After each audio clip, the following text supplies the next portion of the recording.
One half of the bracket has been emphatically filled by the Ducks of Oregon. A resounding win in the Rose Bowl over Florida State has put them in the national championship game. Now we'll meet the other half. Winners of 11 straight. Champions of the Big Ten. Ohio State. And here come the Buckeyes.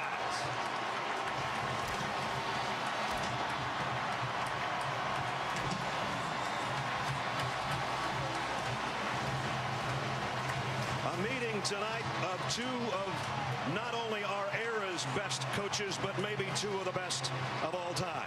Nick Saban won his first title at LSU, 3 in the last 5 years in Tuscaloosa. And Urban Meyer, 2 wins in national title games for the Florida Gators.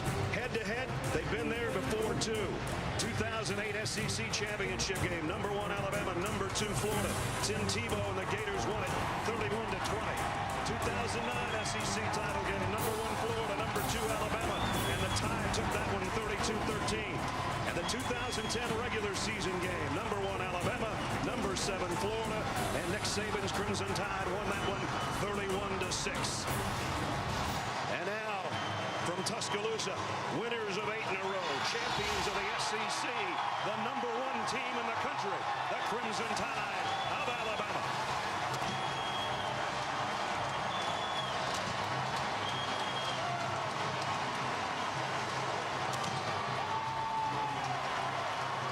This has been the Nissan pregame rush. And we're about to get a rush, everybody. Welcome to New Orleans. Happy New Year. Brad Nessler with Todd Blackledge. Partner, we saw Ohio State earlier in the year lose their only game. They come in 12-1. From that point on, they haven't lost, and it's remarkable how they've done it with their quarterback situation. Really remarkable. Consider this. It starts out, Braxton Miller's the 2-time Big Ten Player of the Year. They lose him to a shoulder injury before the season even started. So right out of the gate, they've got to make some radical changes. So in steps redshirt freshman J.T. Barrett, and all he does is run and pass his way to over 3,700 yards and a Big Ten record, 45 touchdowns. Third man up, Cardale Jones, biggest of all the quarterbacks at 6'5", 250, and the best passer, 257 yards and 3 touchdowns in his only start, the Big Ten championship game. But a different challenge tonight against this Nick Saban-led Alabama defense that's had a month to prepare. Nick told us yesterday when we were here in the Sugar Bowl last year and got hammered by Oklahoma, they said Alabama was done. Yeah. When we lost to Ole Miss in the regular season, they said Alabama was done. I don't know who they are, but they were wrong. And a lot of people were wrong about their quarterback as well. One of the great stories of college football this year, Blake Sims, the senior quarterback. When he was a freshman, they tried to move him to running back. He only had 39 pass attempts coming in this year, and Jake Coker transferred from Florida State, and everybody assumed he'd be the guy. Blake Sims never said a word. He stayed at Alabama. He competed. He won the job. The team rallied around him, and all he did was set a school record for total offense in a single season. And it helps when you have the best receiver in college football to throw to in Amari Cooper. 115 receptions, over 1,600 yards, 14 touchdowns. Keep an eye on number 9 tonight, because Alabama moves him all over the place to find ways to get him the ball. All right, we're going to find out who's going to get the football first as we go down to the field, and our referee, Lane Clark. Gentlemen, congratulations for being here at the Sugar Bowl. I'd like to introduce All-State spokesman Dennis Hayford. He will flip this coin, and we have heads, tails, and tails. Captain, what is the call? The call is tails. Good day, guys.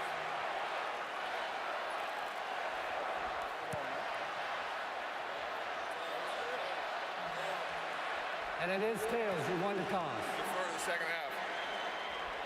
Ohio State has won the toss, and they defer to the second half.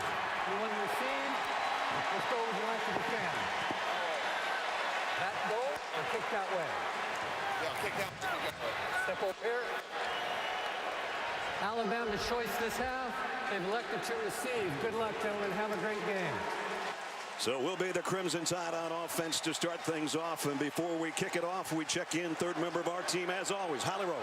Well, Coach, given it is the second start for Ohio State quarterback Cardale Jones, what does your defense need to do to affect him and make him uncomfortable? Well, you know, I think we got to disguise what we're doing. We obviously got to win up front and try to put some pressure and force them in the pocket a little bit. But I think we got to to stop the run, too, so we create some positive down and distances for ourselves so we can affect them. You get the ball first. What did you see from Blake Sims, your quarterback, today that lets you know he's ready? I think Blake's ready to play. You know, he's played well for us all year.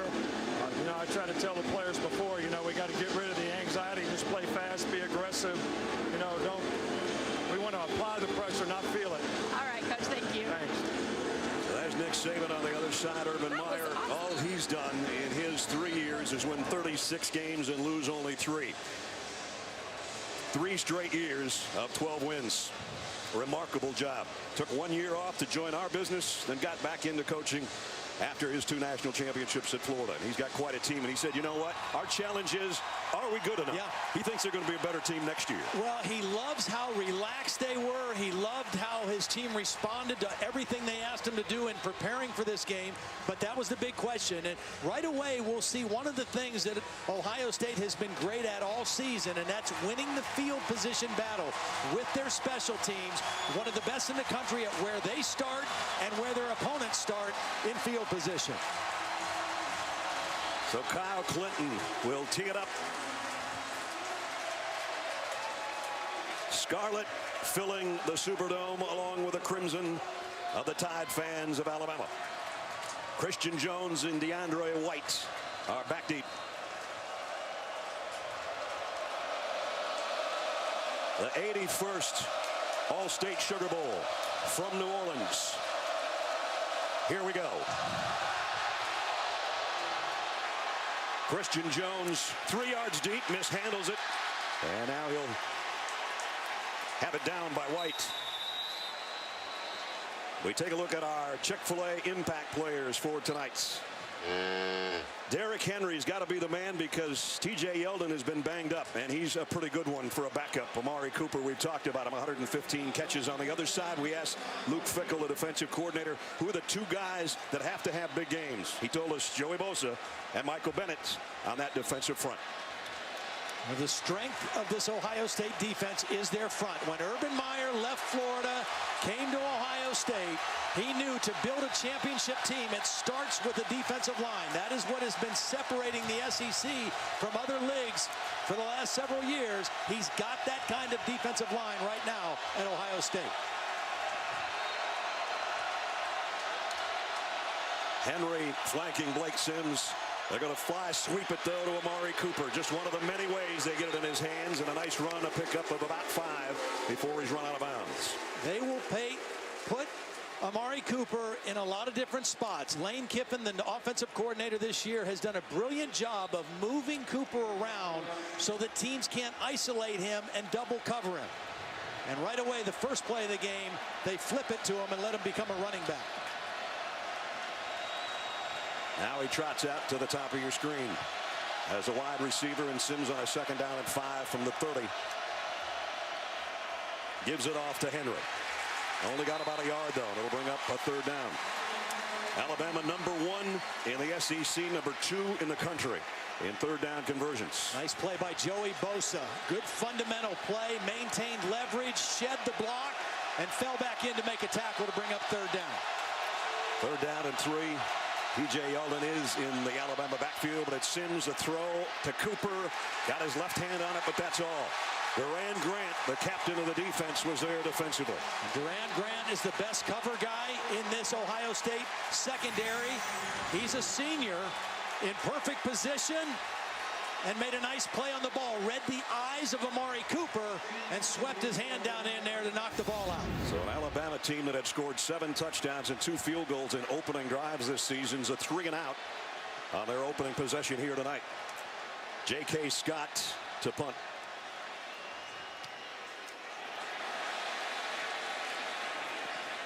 It's going to bounce into the hands of Jalen Marshall, who's dropped by Landon Collins immediately. 50-yard punt and nothing on the return. Cardale Jones has one of the best nicknames in college football. 12 gauge. Well, sophomore, 6'5", 250. Yeah, and he can really throw it. Now, when Ohio State beat Michigan State earlier in the year, they came out and 8 of the first 9 plays called were pass plays. I would not be surprised to see if Ohio State comes out throwing a lot on early downs in this ball game as well. Urban Meyer said we want to be in 2nd down and 4 and 2nd down and 5, not 2nd down and 10. First down here from the 15. Ezekiel Elliot, and he fights for about 4. Let's take a look at tonight's Chick-fil-A impact players going the other way, and Zeke is one of them. Great season, over 1,400 yards rushing. Devin Smith, their long ball threat, he's something special in that wide receiver spot for Ohio State. Ashawn Robinson's got to control the line of scrimmage defensively. You already saw Landon Collins make an impact on the special teams. He's an All-American safety. Jones rolls, fires, kind of a wobbly pass, and it's caught by Evan Spencer. Incomplete. Oh, hit the turf. Incredible effort by Spencer. The ball hung in the air quite a while, and he went up with one hand and tried to snatch it. I thought we had an Odell Beckham Jr. thing working there for a second. Wow. Well, we couldn't see it from that angle. Tremendous play on the ball. I'm not 100% sure he didn't catch this time. Well, yeah, maybe not. That might be the best replay right there. 3rd down and 6 now for Ohio State. Jones getting some pressure, and he'll run with it. And the big fella can run, and he's got a 1st down and several more yards out across the 30. Cardale Jones is a capable runner. He's not as good of a runner as Braxton Miller or J.T. Barrett, but in a situation like this, when everything's covered downfield, he does have the ability to run for the 1st down. And on 3rd and 6, he got 12. And now quickly, it's Marshall out of the backfield, and he's still on his feet. Out to the 44-yard line. Ohio State using tempo. Tempo historically has given Alabama's defense a little bit of a problem. They're trying to substitute now, get some fresh defensive linemen in. That was quarterback number 1, quarterback number 2, and quarterback number 3 gives it off. Marshall trying to sweep left this time is dropped by Xavier Dixon, and a loss of 2. And his helmet comes off at the end of the play. Alabama has a lot of depth at the defensive line position. So Jalen Marshall's got to go out because his lid came off, so at least 1 play on the sideline for him.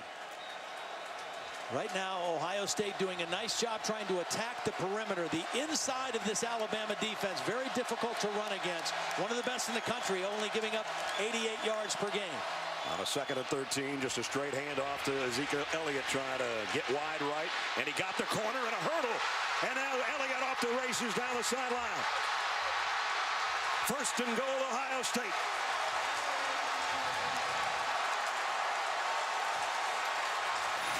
Great job by the center, Jacoby Bourne. Watch number 50 pull on this play, get a block on the middle linebacker. And again, hard to run inside. Your best opportunity to run is to get to the perimeter, and Elliott does that. 54 yards, 1st and goal, and now Jones with a stiff arm at the 6-yard line. This was a designed quarterback run. I don't think we're going to see a lot of designed quarterback run calls for Cardale Jones simply because of the depth problem at quarterback right now. But that time, they tried to line up quickly and call his number and hope that the big fella could get it to the end zone. But good defensive positioning by Alabama on that play. Longest one they've given up this year was the one that got them to this point by Ezekiel Elliott, 54 yards. 2nd down and goal. And The ball just shaded outside the 5. Goal-to-go defense. Alabama has been outstanding this year. They've only given up 3 rushing touchdowns all season. Jones in the gun, Marshall on the move, and we're going to take a timeout here. Ohio State doesn't want to blow an opportunity. Timeout, Ohio State. Urban Meyer takes the timeout. We'll take it along with him. 11:46 remaining. Ohio State here in the 1st quarter, threatening. Back at the All-State Sugar Bowl, Ohio State down at the 5-yard line. Alabama's defense, you talked about them, Todd. Outstanding in goal-to-go situation. Very difficult to run on. Minus 16 yards and 25 opponent rushes. I think that's why Ohio State called timeout. You said it. They don't want to waste a play You've got to have the right play called against this Alabama defense in this part of the field. 8th play of the drive coming up. 6 have been runs, only 1 pass. They fake it to Marshall. Jones pumps once, sidearms it, incomplete, intended for Evan Spencer. And it'll be 3rd and goal. Alabama was not fooled by the play action. They had plenty of crimson jerseys around the intended receiver, Spencer. Good discipline on the back end of the Alabama defense that time.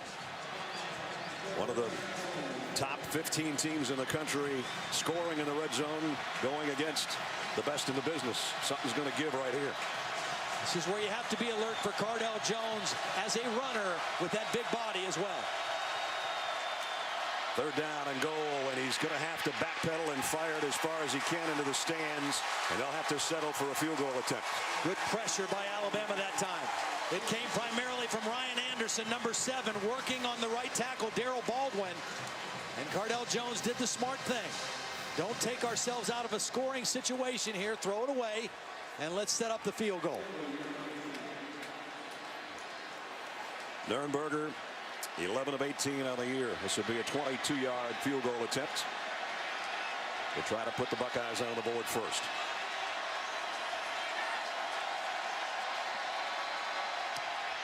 Up and good.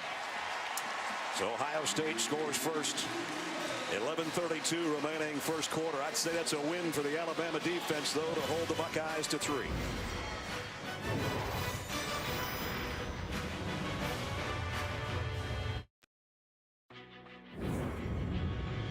The 2015 All-State Sugar Bowl is brought to you by Allstate, proud supporters of college football. Are you in good hands? AT&T, presenting sponsor of the College Football Playoff National Championship game. Chevrolet, find new roads. And Gatorade.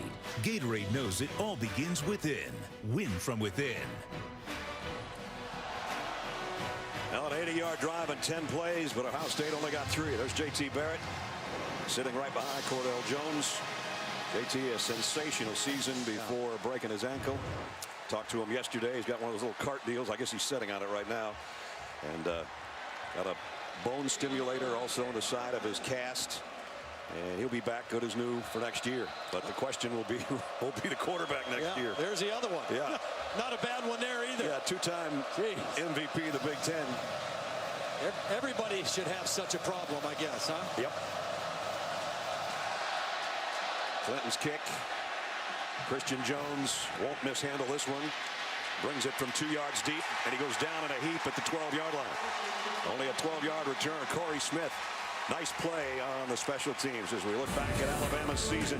5th-year senior Blake Sims waited his time, named the starter over Jake Coker. The Tide went to 4-0 on the year, then lost at Ole Miss and dropped to number 7 in the AP poll. They won the next 8 games, back up to number 1 in our college football rankings. Won the SEC championship game over Missouri, 42-13. Sims 262 yards and a couple of touchdowns in that one. Well, and I think one of the stories right now for Alabama is that this is the 2nd series and still no T.J. Yeldon. Now, Derrick Henry is a very capable back and has had a great bowl preparation, but the absence of Yeldon, a big factor for Alabama. He was in for that one play on 3rd down, but never touched the ball, and Sims fires far side, complete.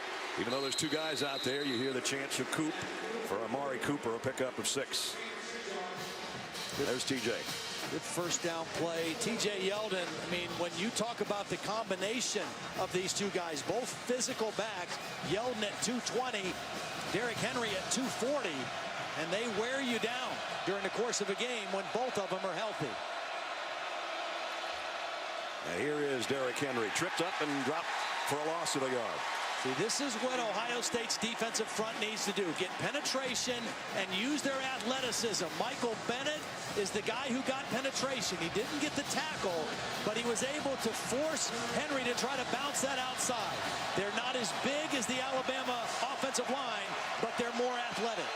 So here's another 3rd down for the Tide. Remember, they were 3 and out on their first one. That's what the Ohio State fans are looking for here. Yeldon in there with Sims. Heavy pressure up the middle. Passes well overthrown for the intended receiver, Cooper. And it's another punting situation coming up for Alabama. Well, that time they had the matchup that they wanted with Cooper working on the freshman Eli Apple. But that was just a clearly overthrown pass by Blake Sims in another punt situation. And again, the field position edge that Ohio State has maintained all season long is already starting to have an effect in this. Should have excellent field position after this punt. So Alabama failed on a 3rd and 3 and then a 3rd and 5. So here in 4th down is J.K. Scott again, the true freshman, who's had a whale of a season punting for Alabama. Oh, and he got all of this, baby.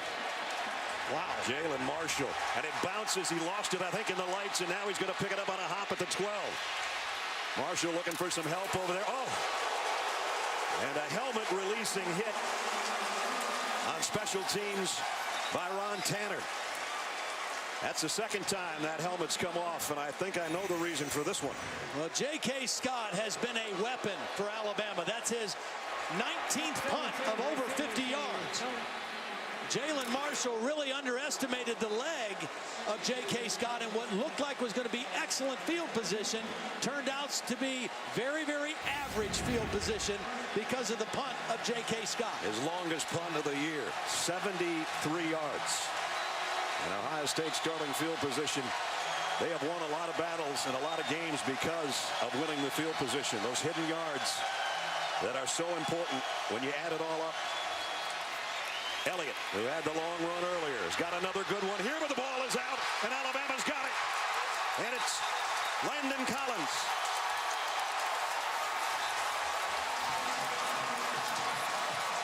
Eddie Jackson with the hit. Collins with a recovery. Well, Ezekiel Elliot was looking at the linebacker, Trey DePriest. Watch his eyes go inside. He's trying to stiff arm DePriest, and he doesn't feel Eddie Jackson coming from the backside. And that's who pokes the ball out. It was going to be a positive run, another good run for Ohio State against this Alabama defense, and Eddie Jackson forces the ball out. Les, that's Ohio State's offense's first turnover in their last 39 possessions. That goes back to the Indiana game the week before Thanksgiving. Let's see if the Tide can capitalize. And it's Sims with a run straight up the middle. Got about 8, dragging Adolphus Washington with him. Nice read by Blake Sims on the keep. Blake Sims ran for about 300 yards this season. And that's just to keep the defense honest, too. You have to prepare for that. You have to defend it. And now it's big Derrick Henry rumbling down the sideline. Touchdown.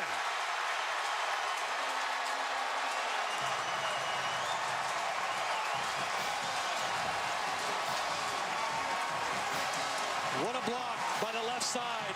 The true freshman Cam Robinson, the left tackle, with an outstanding block. Watch number 74. Takes Steve Miller completely out of the hole, and Derrick Henry shows you the burst for a big man that is pretty special. Adam Griffith in for the point after.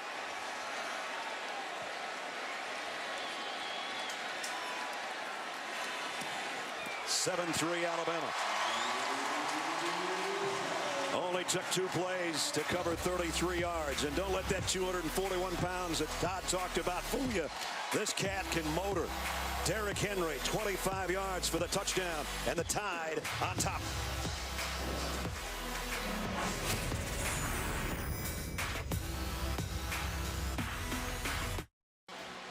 The DirecTV mobile studio has been traveling around the country this season following the biggest stories in college football. Buses here in New Orleans. Streets are kind of narrow. Derrick Henry, nothing narrow about that guy. No, I'll tell you. And we knew he had a great preparation for this bowl game.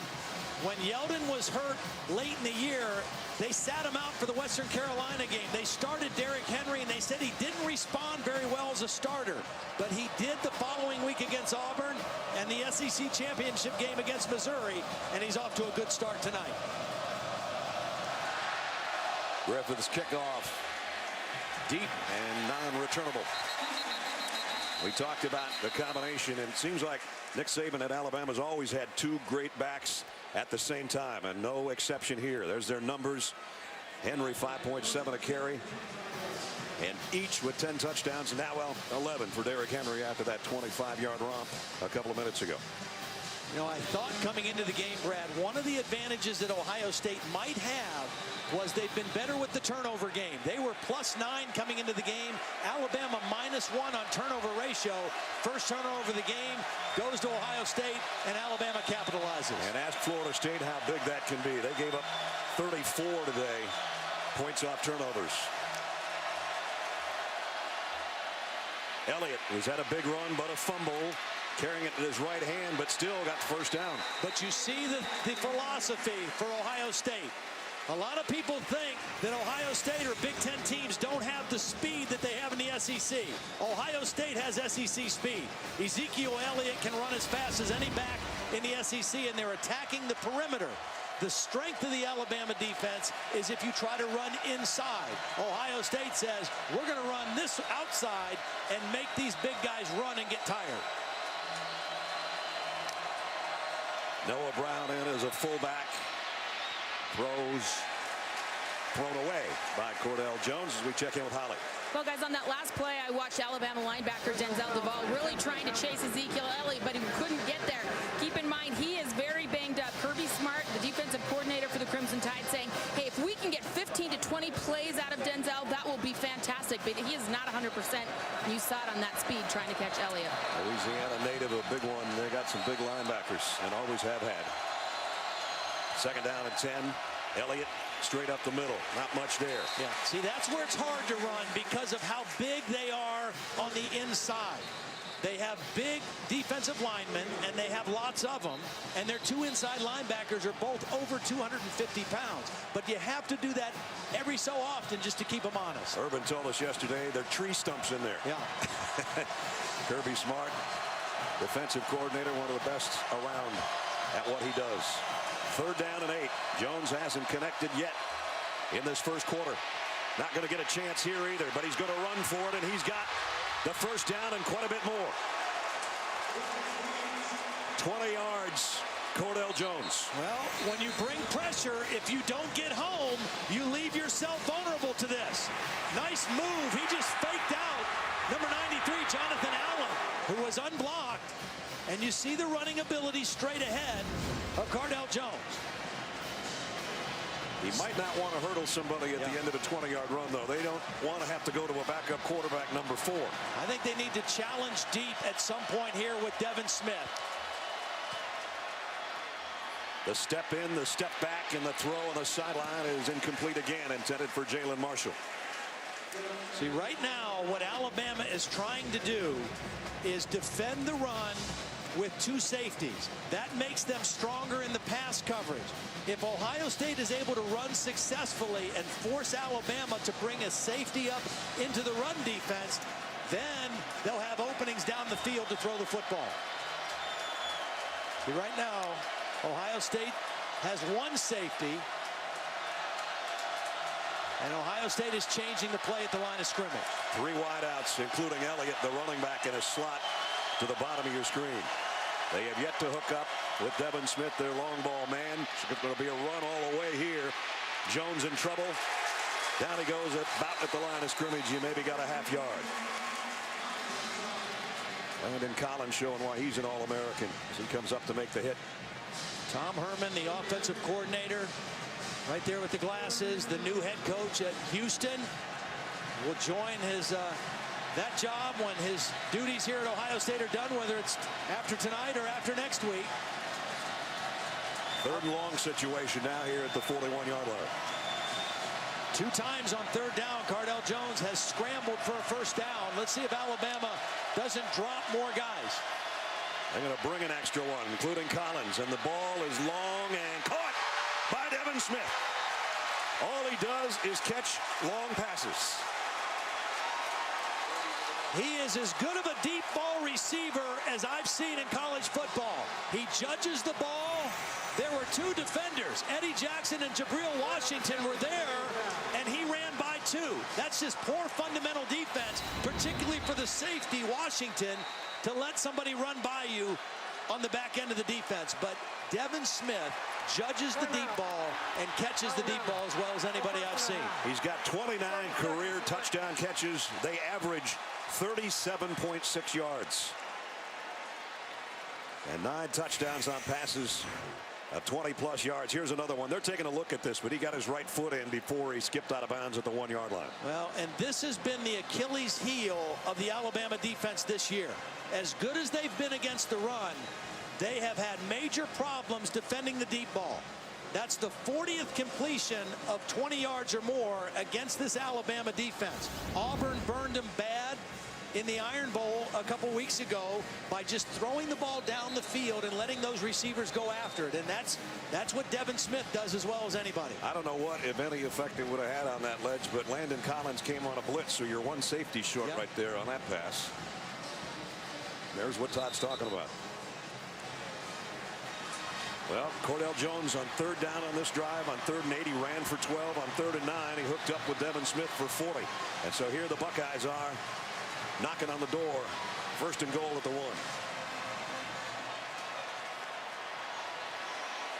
1. Empty backfield. Alabama was a man short. They hustled DJ Petway out there. This might be Cardale Jones all the way on a run. Whoops.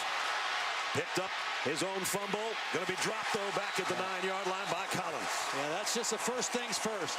Cardale's number was called, but he just took off before he secured the snap. It was not a bad snap. It was just Cardale Jones in too big of a hurry to try to run it into the end zone. And again, this goal-to-go defense for Alabama comes up with a negative yardage play. Landon Collins came in with 91 tackles to lead Alabama in that department, and he's leading them in that department here in the 1st quarter. We mentioned this earlier. They've only given up 3 rushing touchdowns this year. This is more of a passing situation probably for the Buckeyes back at the 9-yard line. Jones has all day. And now fires sidearmed it incomplete. It is complete to Van Ness, the tight end. And it'll be 3rd and goal.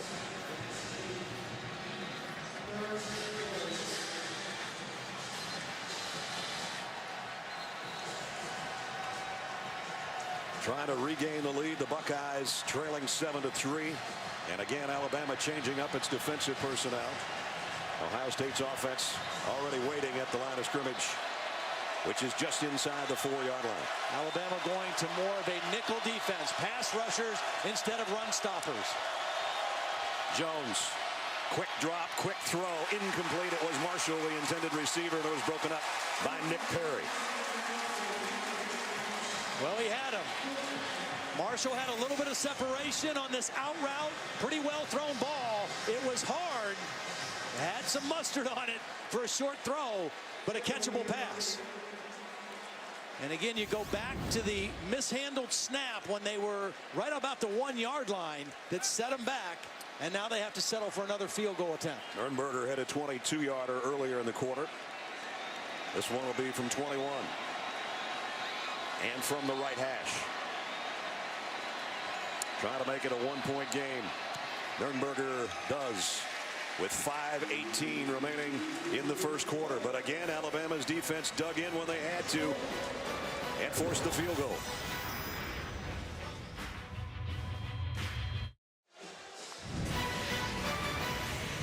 Welcome back to the All-State Sugar Bowl in New Orleans. Our aerial coverage provided by Goodyear. Kick off any drive with tires that return superior performance. Goodyear, more driven. 2 goal-to-go possessions for Ohio State and only 2 field goals to show for it. Yeah, they had 6 plays in goal-to-go situations and gained -3 yards. And that's you just don't know how many opportunities you're going to get in a game like this where you have opportunities to score touchdowns, and they had to settle for field goals twice. And again, Cardale Jones with that mishandled snap on 1st and goal at the 1 was the main culprit in why they only got 3 last time. Christian Jones will field this kick at the goal line. And out to the 20, maybe the 21 for him. Well, Alabama has a 1-point lead thanks to the touchdown run by Derrick Henry. And as we take a look back in this play, as Amari Cooper runs his man off on the perimeter, great blocks on the edge by the left tackle Cam Robinson, the left guard Ari Kwanjo.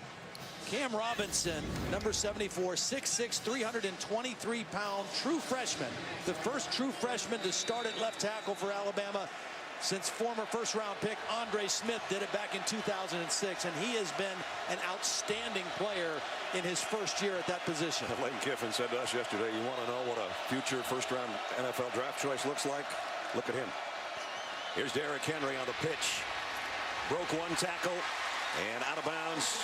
That was a late hit. That was a late hit. That was clearly a tackle in the white area. So he's going to get about 12 plus 15. Land Clark, our referee. After the play, personal foul, late hit, defense number 13. A 15-yard penalty will be added to the end of the play as an automatic first down. Redshirt freshman Eli Apple on the corner with the late hit. Little fake inside, and then again, the speed of this guy at 241 pounds is pretty remarkable to get to the edge of the defense. First penalty of the game, and with the penalty tacked on, Alabama's got it all the way out to the 47-yard line. Henry, big hole on the left side, cuts it back to the 45, a pickup of about 8 more. They're running away from Joey Bosa and running at Steve Miller, the other defensive end, and running to the big left tackle, true freshman Cam Robinson. Well, Steve Miller had to take over that spot from another one of the guys that would have been a big-time defensive lineman, Noah Spence, who was suspended. Incomplete pass here. It'll bring up 3rd down and 2. I think that ball might have been tipped. Michael Bennett got quick pressure and got his hands up in the way of that throw. I think he might have gotten a piece of it. Bennett had a huge game in the Big Ten championship win over Wisconsin. 4 tackles for loss, a couple of sacks, a couple of forced fumbles. He's that kind of disruptor. The senior, one of the captains out of Centerville, Ohio. Well, this is where that defensive line needs to make a play. Bosa, the All-American. Michael Bennett has shown up already. Adolphus Washington, number 92, has had a great second half of the season as well. Time for one of those guys to make a play. Alabama's going to take a timeout. Alabama. On a 3rd down and 2. Seconds and late. So they'll talk it over on the sideline. Lane Kiffin with his quarterback. NFL playoffs start on ESPN. Cam Newton leads the NFC South champion Panthers against Larry Fitzgerald and the Arizona Cardinals. NFL playoffs wildcard round come up Saturday, 4:20 Eastern on ESPN.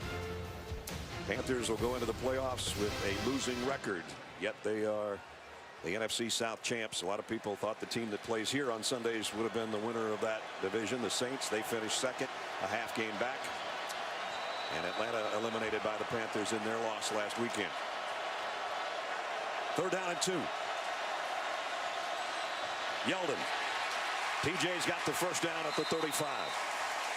Well, they called the play on the sideline. They quickly broke the huddle and snapped the ball quickly and caught the Ohio State defense a little out of position. And TJ Yeldon easily converts it into a first down.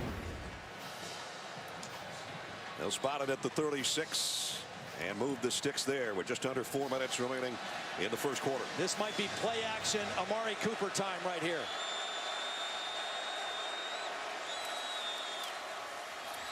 Henry, boy, planted his foot and cut back inside the 30-yard line. 7 yards more. Well, they have found what they like on that side, and you always have the ability of the quarterback to read that and keep it off that same action if they overplay it to the outside. Henry straight up the middle, diving for what appears to be the first down. Diving right over Joey Bosa. One of the guys that's really critical for this Alabama offensive line is their center, Ryan Kelly. Very valuable member, makes all the protection calls, all the blocking calls. When he got hurt in the Ole Miss game, it really affected them. Not only in that game that they lost, but the following week against Arkansas, they played without him, and it was probably their worst offensive performance of the season.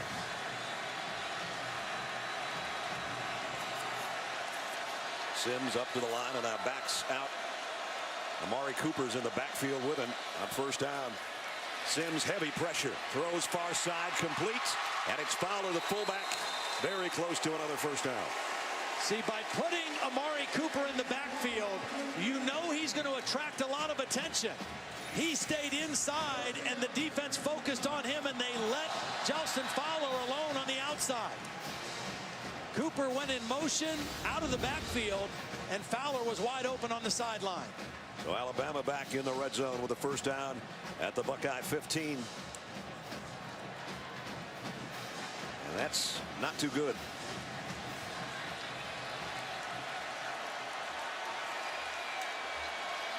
TJ Yeldon back in the ball game. They fake the pitch to him. Sims on a bootleg. Throws on the run. Touchdown, Amari Cooper.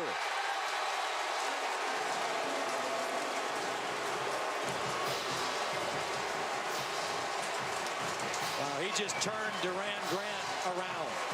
Just completely turned him around. He faked inside, and watch number 12 Grant get just all twisted up. And that's an easy throw and catch for Blake Sims to the best wide receiver in college football. 15th touchdown reception of the year for Cooper. And for Blake Sims, touchdown pass number 27. Extra point is right down the middle. 79-yard drive in a little over 3 minutes. This was the capper. Blake Sims has the ability to move, to be a running threat, and to throw on the run. Nice little misdirection off the bootleg. And Blake Sims finds his favorite target. Favorite by quite a bit, yeah, as a matter of fact. Not that DeAndrew White's not a good one, but he's only got 37. Yeah. And that was number 118 right there on the touchdown catch. And that is amazing because, you know, everybody in the building over the last half of the season knows you're going to throw the ball to Amari Cooper. But to Lane Kiffin's credit, they did a great job of moving him around and finding different ways to get him the ball. And to Amari Cooper's credit, his smarts and his football intelligence to know how to play in all those different positions. A lot of receivers can't do that. It was never a problem for Amari Cooper to learn different positions within Lane Kiffin's passing game.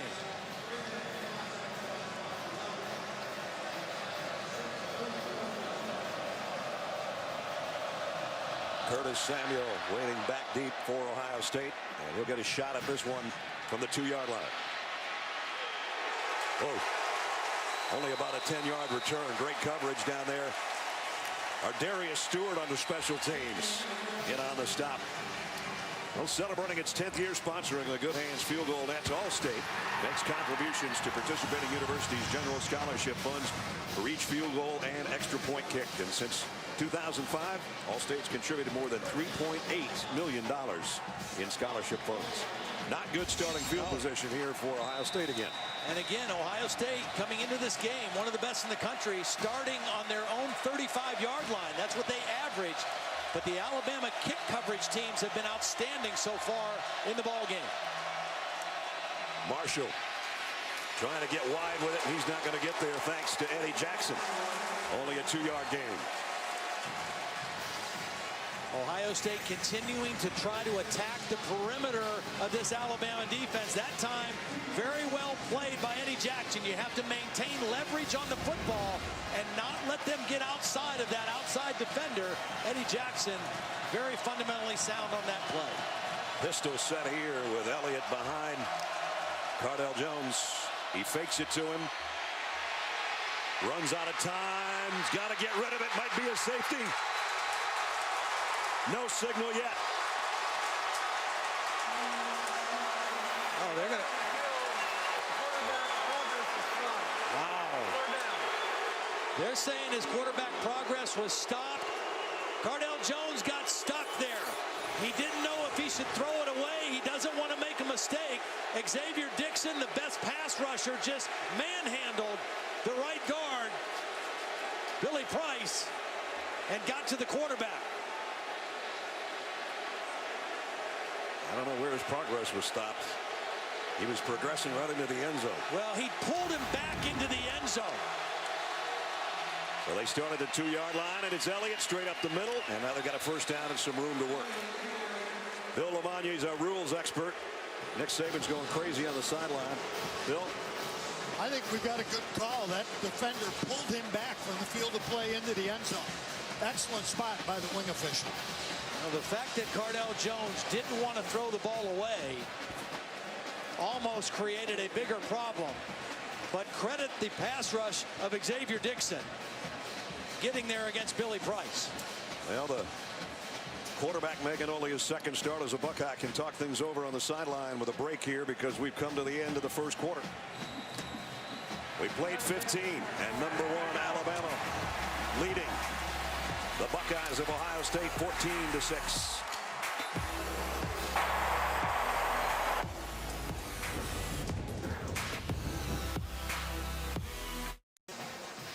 Welcome back to the All-State Sugar Bowl here in New Orleans. Just about set to start the second quarter. Number 1 Alabama with a 14-6 lead. Brad Nessler, Ty Blackledge, Holly Rowe, and a bunch of those kind of folks along with us. That's houndstooth to the max right there.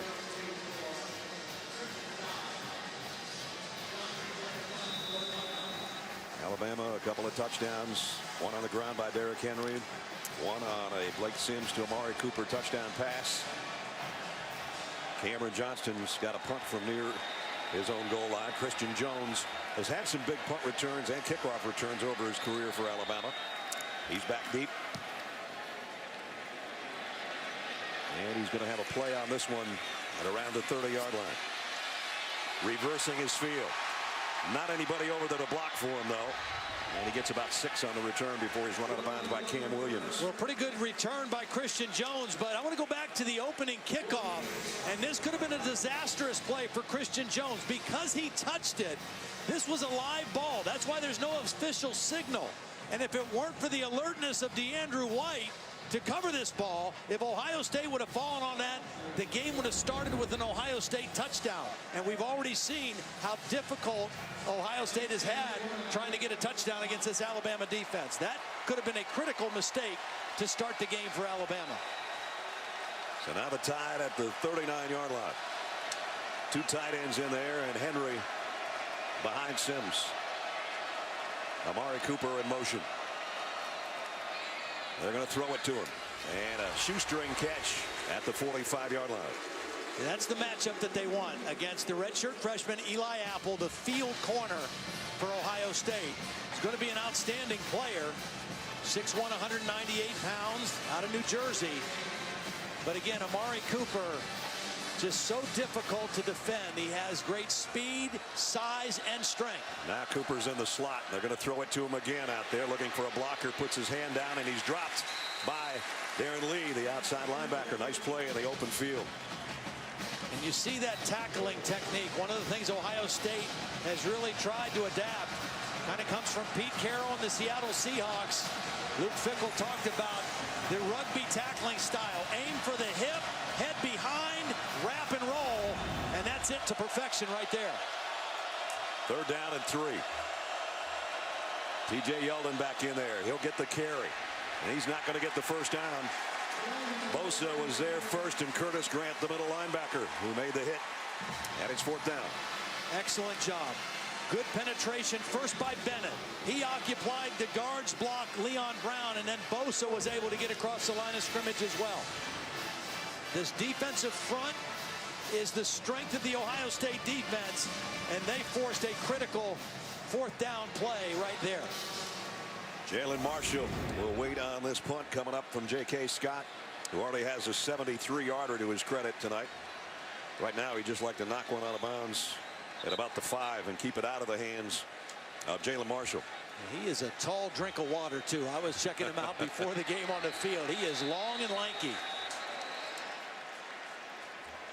Play game. Offense, number 15. Yeah, they're going to give him a little more room to work. Go fourth down. 6'4" and about 185 pounds of water. Interesting what just happened there. Because of that penalty, which I think Alabama's okay with, Ohio State had a safe punt, had their defense on the field. Now that they back them up 5 more yards, they put their punt return team on.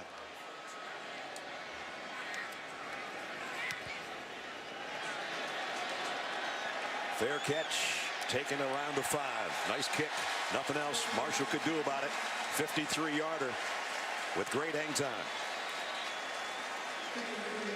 So Ohio State trailing 14-6, but they've got it back in Cardale Jones and his offense waiting on the other side of this timeout.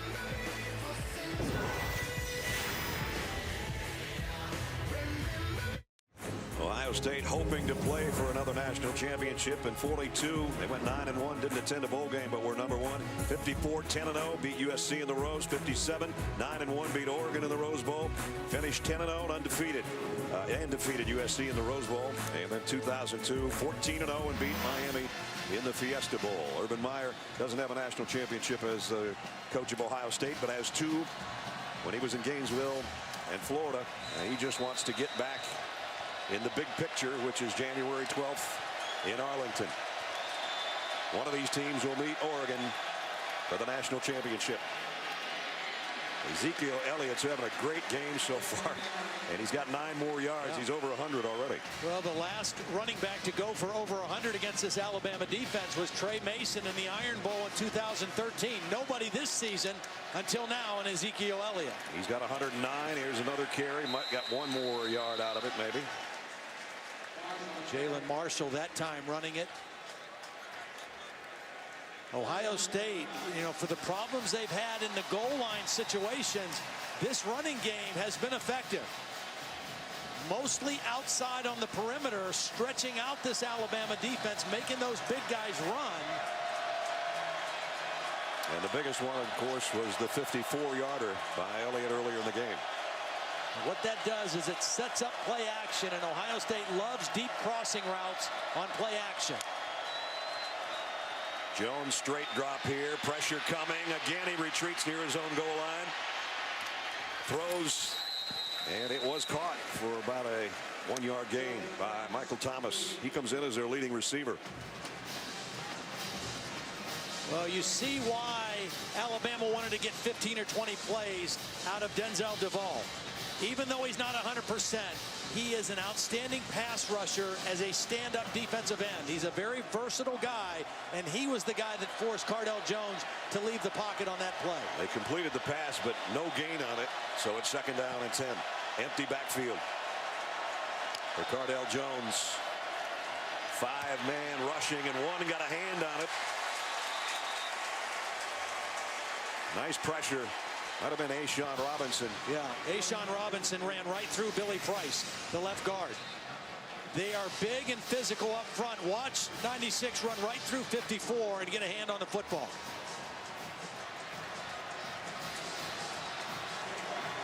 So now it's 3rd down and 10. This is dangerous territory right here for Cardale Jones. He has to be very smart with the football. 3 receivers to his left. This is where Alabama creates confusion. Going to go back across the middle and a strike to Michael Thomas. 1st down. Beautiful read by Cardale Jones. He looked left. He came back to the opposite side to a single receiver. There was a corner blitz and a nice job by Michael Thomas sitting into that soft area of the defense and giving a target to his quarterback. On 3rd and 10, he got 14 on the completion. And you see the arm strength and the throwing ability of Cardale Jones. At 6'5", 250, he can see over the defense. And even if there's bodies around him, he can step into it and make good, solid throws down the field. Buckeyes 1st down at their own 29. Elliott up the middle. Xavier Dixon and A'Shawn Robinson again close the door after pickup of a couple. It'll bring up 2nd down and 8, and we're approaching 10.5 minutes remaining second quarter. Really important drive right here for Ohio State, if nothing else, to flip the field. We talked about how they've had a field position edge and that was a big key to their success. The average starting field position tonight in 5 possessions was their own 15-yard line. So getting that first down and moving the ball out a little bit is huge for them right now. 7th play of the drive. Here's the play action and a throw that's intercepted. Picked up by Cyrus Jones, coming the other way with a convoy. Jones knocked out of bounds at the 15, and the Tide has got it back. An obvious miscommunication between Cardale and his intended receiver, Devin Smith. Devin Smith never turned to look for the ball. And Cyrus Jones read it the whole way. Watch Devin Smith. His head is down. He's running down the field. Cyrus Jones's eyes are back at the quarterback. And he makes a play on the ball, and Devin Smith didn't even know it was thrown. 3rd interception of the year by number 5. And a 32-yard return. So Alabama will set up shop at the Buckeye 15-yard line.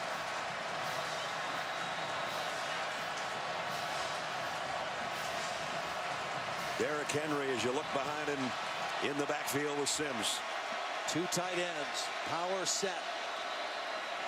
Sims flushed out of the pocket, throws to the sideline, and completed it down around the 11 to his tight end Vogler. Very nice poise by Blake Sims that time. Joey Bosa coming on pressure, and Blake Sims just kept drifting back a little bit to buy some time and then complete the pass to Vogler. Remember, 1 turnover in their own territory only cost them 7 points. Could happen that they're going to add to it here. As Alabama on 2nd and 6, just a little lob out to Vogler. He had to catch it twice. He's going to be short of the first down by about a yard. Nice concentration by Vogler to stay with it. Looked like he was going to drop it. Juggled it and kept possession, but it's 3rd down and a yard. Ohio State got a stop on the last 3rd down and short situation. Last 16 possessions, they've given up 12 touchdowns. They don't want to bend and let the Tide get a quick one here. They're up to the line in a hurry, and it's Yeldon. And I don't think he got there. Nice play by the Buckeye defense. Lee and Perry, the linebackers.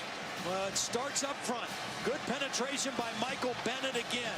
He doesn't get credit for the tackle, but his ability to take up 2 blockers and stay in the hole forced T.J. Yeldon wide and brought up 4th down. Alabama's 8 out of 11 on 4th down conversions this year. They're going for one right here. Huge play for both teams.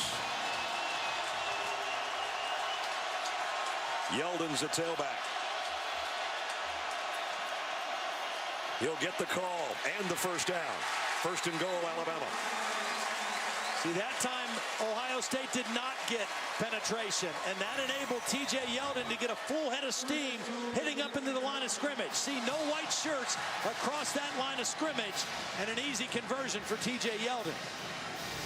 Short yardage, offense and defense is all about leverage.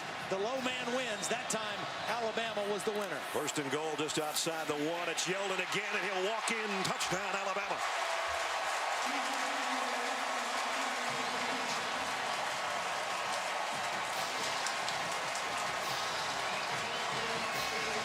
Costly turnovers by Ohio State. Nice job by the tight end Vogler blocking on Joey Bosa on that play. He might have got away with a little bit of a hold on the outside of the jersey, but he was able to keep Bosa inside, and Yeldon was able to bounce outside for the touchdown. Griffith's extra point is good. 8:07 remaining in the first half. A miscue by Cardale Jones. 2nd turnover by the Buckeyes in their own territory. This one picked off. Cyrus Jones took it 32 yards. T.J. Yeldon did the last yard on his own. 21-6, Alabama.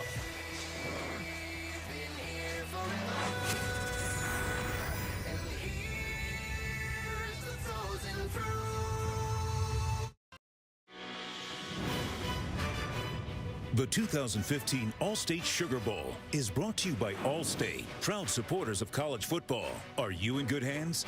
DirecTV. If you call yourself a sports fan, you gotta get DirecTV. Call 1-800-DirecTV. Nissan, premier partner of the Heisman Trophy. And Taco Bell, bringing you the first ever student section at the College Football Playoff. Live Mas. Back in New Orleans, 21-6. Taco Bell and the College Football Playoff provided 1,000 tickets to students free of charge so they could come down to New Orleans, cheer on their teams. They'll provide another 1,000 tickets to students for the College Football Playoff National Championship on January 12th as well. Nice trip to Crescent City. Probably a few headaches in that section this morning. And we do wish you a Happy New Year. Curtis Samuel from around the goal line. Whoa! Hello, Reuben Foster. Their kick coverage has been outstanding so far. There is a flag down.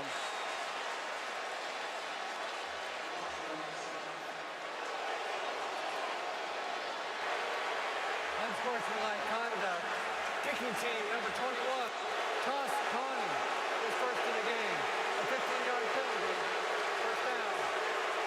That's Maurice Smith, number 21. Celebrating the hit by Reuben Foster, I guess. But this was a serious hit. High kickoff, good disciplined coverage. There's the hit by Foster. I didn't see. And there's the taunt. No, he stood right over top of him as he was on the ground. There's the hit, good clean hit. And then after this, there's Maurice Smith standing over top of him. Okay, good call. That's a good call. Yep. Best starting field position for Ohio State because of the penalty. They work from the 29 with 8 minutes, 2 seconds remaining till halftime. Elliot, a tough yard. That's about it.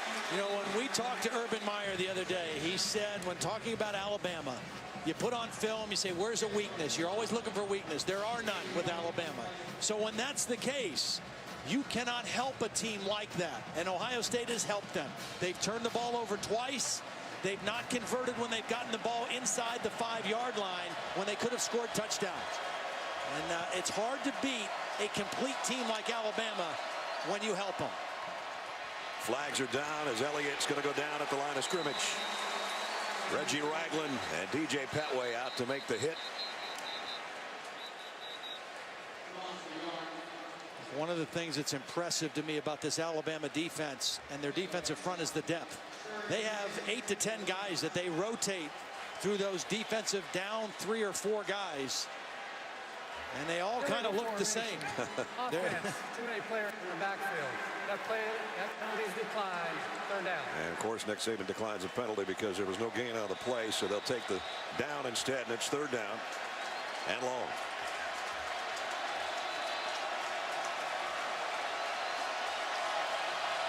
Cardale Jones needs to be on target on this third down and 10.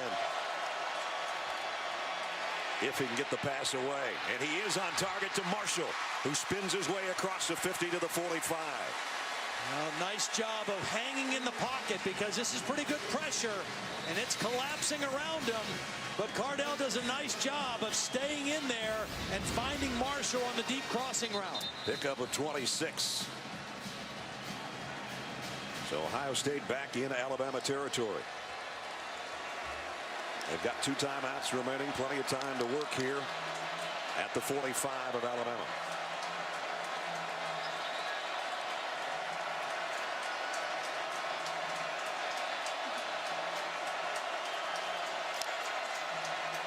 Whoops. Elliot took a step forward. Yeah. Again. He lost his balance just preparing for the play to start. 5-yard penalty. Still first down. This is the area of the field where Urban Meyer and Tom Herman like to take deep shots down the field. Once they get inside the 50, now that penalty backs them up to the 50. But this is still the area where they like to try to attack. Devin Smith, their deep threat guy, is down here at the bottom of the screen. On 1st and 15, empty backfield. Pump fake by Jones. Throws off his back foot, but he completed it very Short gain. Actually got 6 out of it. Beg your pardon. Back across the original line of scrimmage to the 44.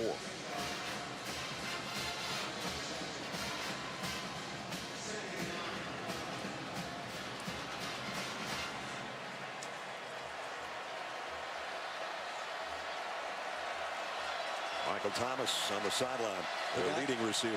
The guy they might go to here is Marshall in the slot, probably guarded by a safety or a linebacker. Jones fires far side into coverage, incomplete. Intended for Corey Smith, and a nice play by Eddie Jackson. Yeah, Eddie Jackson just squatted on that route. You know, what Cardale Jones read there was single coverage on the outside, one-on-one. You expect your guy to win that battle, and Eddie Jackson read the route and was in perfect position to make a play on the ball. So here's a big 3rd down for Cardale Jones. It's been pretty good on 3rd down. Needs another one here. Deep middle. Caught by Marshall inside the 20. See, when Marshall lines up in the slot, he's going to draw coverage if it's man from a safety or a linebacker. This is zone coverage, and he does a nice job of finding the void in the middle of the Alabama defense. Couple of 26-yard completions on this drive, and now Jones going to the end zone. Incomplete, intended for Marshall again. Now, they have hit some plays on 3rd down, Brad, but they have been averaging 3rd and 9 or more in those 3rd down situations. The percentages are not in your favor if that's what you're facing on 3rd down. But Cardale Jones on this drive in particular has hit a couple big ones. Then in the red zone, it had to settle for field goals. They need a touchdown here. Just over 5 to play in the quarter. Haven't seen a screen pass. Maybe a chance of getting the ball to Ezekiel Elliot by throwing it to him. 2nd and 10 at the 18. Elliot will come in motion. That's where he's going with the football, just as Todd called it. Almost ran out of bounds, but stays in, and he's got it down inside the 10-yard line. The reason that was such a good call by Tom Herman is because Alabama's defense has done a better job defending Ezekiel Elliott running the football. So find a way to get him the ball where there's not so much traffic around him. Throw it to him. They're going in a hurry. They only got about a yard on it. They lined up and snapped it. It'll be 2nd down and goal. Well, this is absolutely critical that Ohio State scores a touchdown here. Not only because they're behind 21-6, but this is the 3rd time they've been in goal-to-go situations, and they've had to settle for field goals on 2 times. They have to find a way to get the ball in the end zone here. Curtis Samuel in the backfield with Jones, who's calling for it. Rolling to his left, comes back to his right. Nice play by Eddie Jackson on the tight end Van Eck. Oh, I guess he threw a flag. That came late. I guess he was a little bit early. He made contact. He was making a play on the ball. He got there a little early because the ball was floated. The ball was so soft coming out there.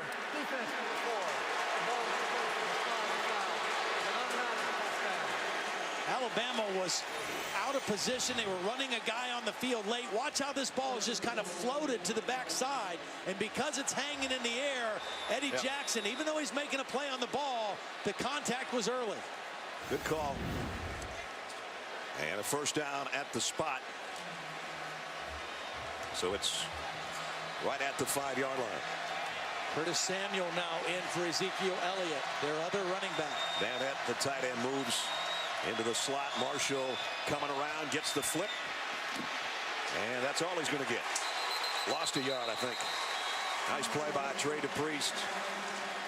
The reason that play's tough is because they're running it to the short side of the field. It's a sweep, but they're running it into the boundary, and that enabled these linebackers and Trey DePriest to get there and make the play. Landon Collins is the guy that's down on one knee. All-American safety. Yep, he's their best player. Looks like his right shoulder he's concerned about or favoring. He's made a lot of tackles already in this first half. And one of the leaders of their defense, the captain, Louisiana native, as a matter of fact, playing back in his home state. We'll check on him when we come back. 4 minutes remaining first half.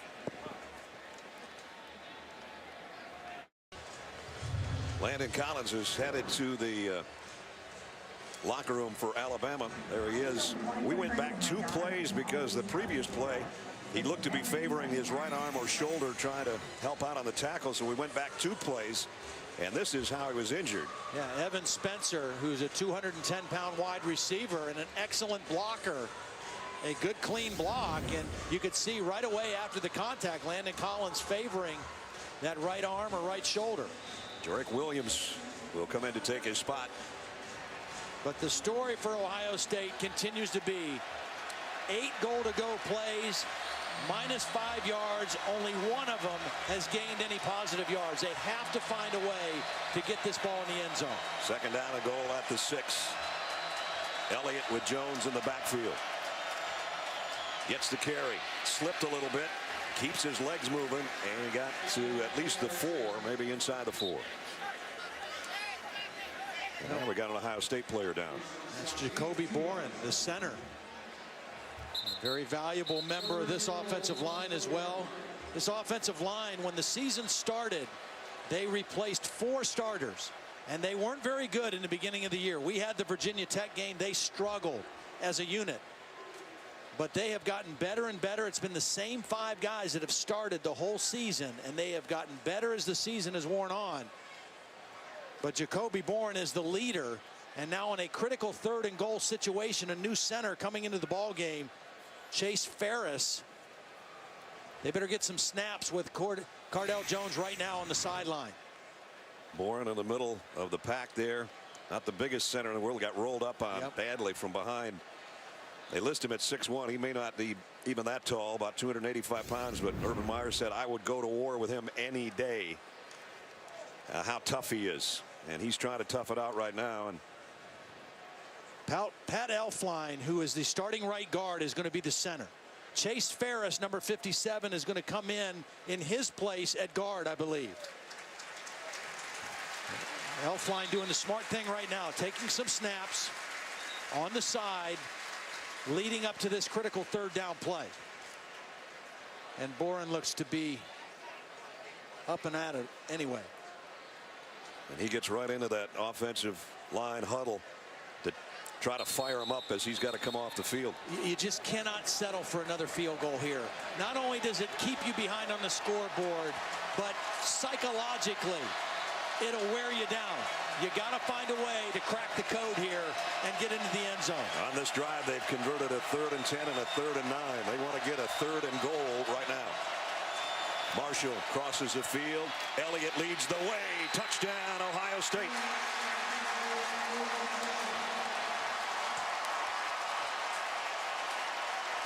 That one puts him right back in business. Great job by the left side. Billy Price and Taylor Decker, the left guard and tackle. They get a double team inside, and then Decker moves off to the 2nd level. The new center, Elflein, gets a nice block, and Elliot able to run it into the end zone. Critical touchdown for Ohio State. Nurnberger in for the point after. Up and good. A little over 5 minutes for the Buckeyes.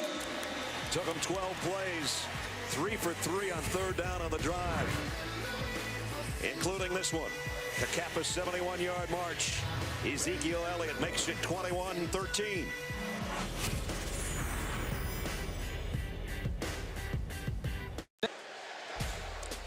The National Championship Trophy presented by Dr. Pepper will be handed out on January 12th in Arlington, Texas. And the winner here tonight will take on Oregon. Big win by the Ducks in the Rose Bowl earlier today over Florida State. And so at 8:30 Eastern on the 12th, we'll figure out who's the best in college football.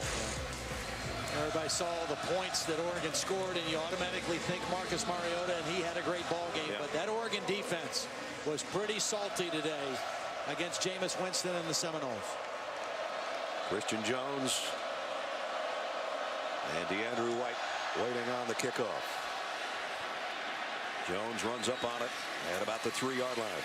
Trying to get it to the middle of the field and goes down to the 10. Great coverage again. That's the 2nd time Corey Smith made a big play on special teams tonight. Perfect kick and great coverage.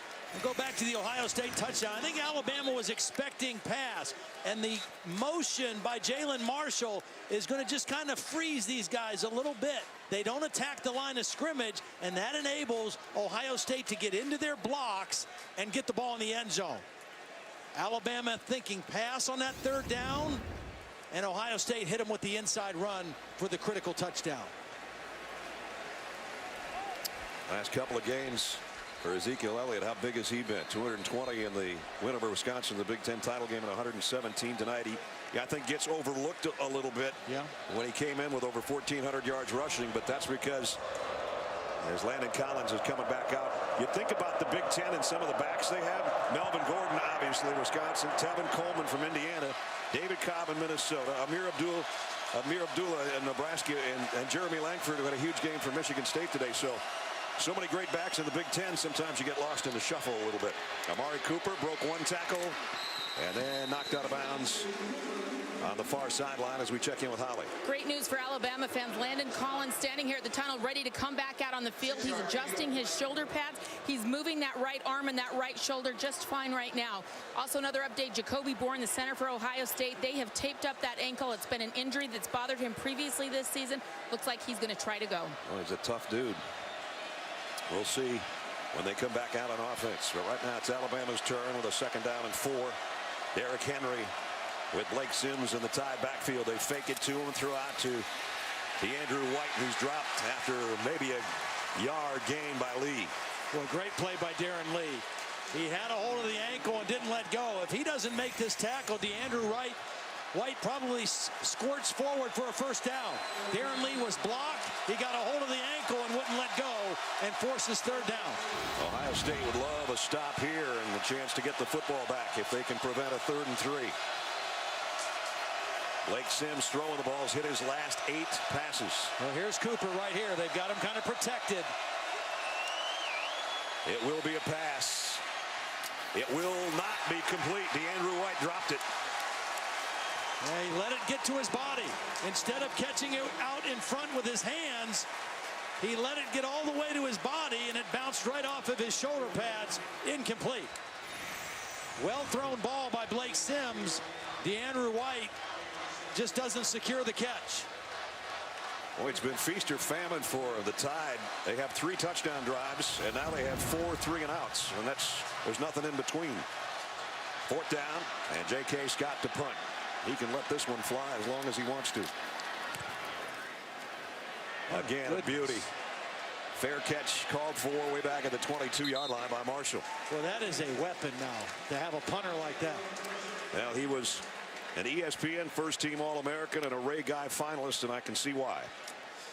Now, Capital One Bowl Mania continues tomorrow. Number 11 Kansas State taking on number 14 UCLA, and the Valero Alamo Bowl at 6:45 Eastern on ESPN. Then Washington will battle Oklahoma State in the Ticket City Cactus Bowl at 10:15 tomorrow. So that's your Friday night viewing tomorrow on ESPN. Right now, the All-State Sugar Bowl, 21-13. Ohio State with the ball back, 1:32, and a couple of timeouts to work with.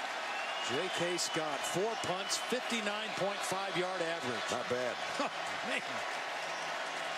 Van at the tight end in motion. Jones, the play fake, fires, completes. Michael Thomas, he broke a tackle, and he got out around the 37-yard line. Minute 24, plenty of time. Ohio State with 2 timeouts. You want to get that first down when you're working a 2-minute offense, either at the end of the half or end of the game. Getting that first down is critical. Well, Michael Thomas still down after that reception. 124, 124. Nice second effort. Went through the would-be tackle of Cyrus Jones. Thank you. And in doing so, you hope it's just cramps at this point. 124 left.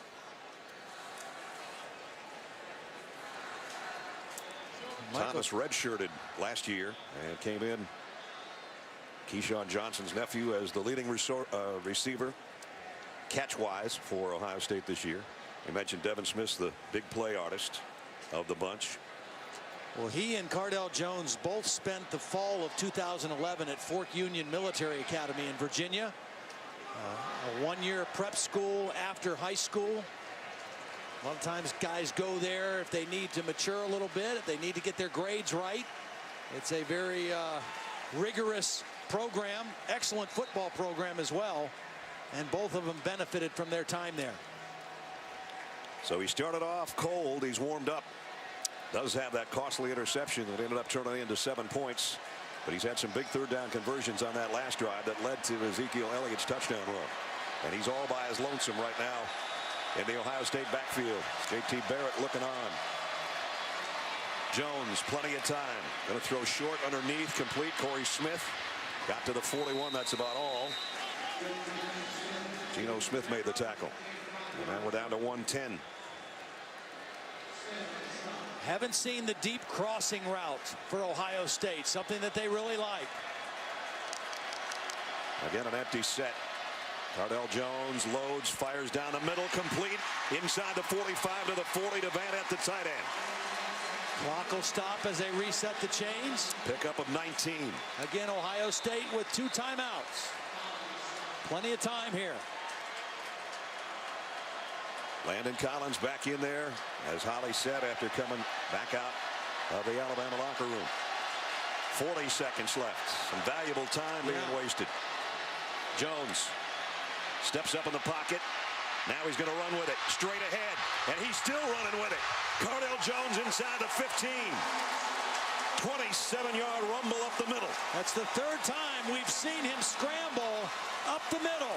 And his size and strength gets out of the tackle of Ryan Anderson for the 1st down. Now he's rolling right to throw. And just throws it away wisely to stop the clock with 19 seconds left. And I think what the bench needs to remind Cardale of right now is that they have 2 timeouts. They can't afford to lose valuable time like they did on that one possession or the one play a few plays ago. Manage the clock right now. He's got a lot on his plate, a lot in his mind right now. Very important that he manages the clock here in the final 19 seconds of the 1st half. They're already in Nurnberger's field goal range, well within his field goal capabilities, although that's been a kind of a shaky spot this year for Ohio State. At the 13-yard line, 2nd down and 10. They may have to use a timeout right here because the play clock was down. Yep. There was confusion in their formation, and they had to burn a timeout right there because of confusion. Cardale Jones, though, we talked about 3rd down conversions on the previous drive. Talk about the biggest run of the night for him. It's going to be right here. Well, watch his strength. At 6'5", 250, that's a defensive end, Ryan Anderson, and he runs right through that tackle and rumbles for the 1st down. You know, there was a time about 5 minutes ago, Todd, where you looked at this and it was 21-6, and we kind of looked at each other and said, uh-oh. Yeah. And you got to give Ohio State credit. They have hung in, and not only hung in, they're going to cut this thing a little bit shorter before halftime. Absolutely. And the critical thing was they found a way to get the ball in the end zone. If they would have had to settle for another field goal and only have 9 points on the board, it would have been devastating. They got it in the end zone. They got the good special teams coverage, and now they got a chance to add to their point total. You would think they'd be sure to get 3, but they want more, if at all possible. With 19 seconds left, end around, and now a pass coming up. Spencer to the end zone. Thomas. Did he get a foot down? Yes, touchdown. Yes.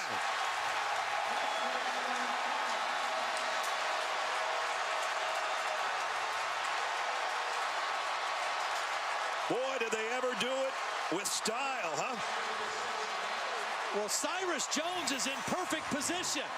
This is not a play that fooled Alabama, but the ball is thrown in the right spot. Did he get a foot down? Wow. I think he did. There's his left foot. There's still some green showing before you see the chalk. Wow. What a catch and what unbelievable balance to stay in bounds. What a catch, but what a throw by a wide receiver. Evan Spencer threw that ball in the only place that his guy could make a catch because Cyrus Jones was in perfect position to make a play on the ball. It had to take a perfect throw and an acrobatic catch on the other end. Evan's dad, Tim, who was a great one in Columbus when he was a Buckeye, and his kid just lit up the crowd with that touchdown throw to Michael Thomas. Beautiful. 13 yards. And while they're continuing to look at it, it's 21-19 right now with 12 seconds to go. I mean, Cardale Jones could not have thrown that ball any better. Evan Spencer put it in the only place he could. After review, the ruling on the field is confirmed. Touchdown.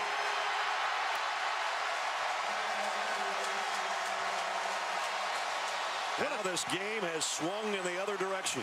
What a call by Tom Herman, too. 19 seconds left in the half. They've had trouble in goal-to-go situations. They go for the trick play, and they pay it off with a touchdown. I guess there's some thought that you might want to go for 2 here to try to tie it, but there's a lot of football left in the second half, so it's an extra point by Nuremberger coming up. And Ohio State won the toss and deferred, so they'll get the ball to start the third quarter with momentum. Again, Michael Thomas kind of quiet in the first quarter. They fake the pitch to Marshall, and then Spencer on this beauty. Ohio State with 348 yards of total offense in the first half against this Alabama defense. That's beautiful. That is.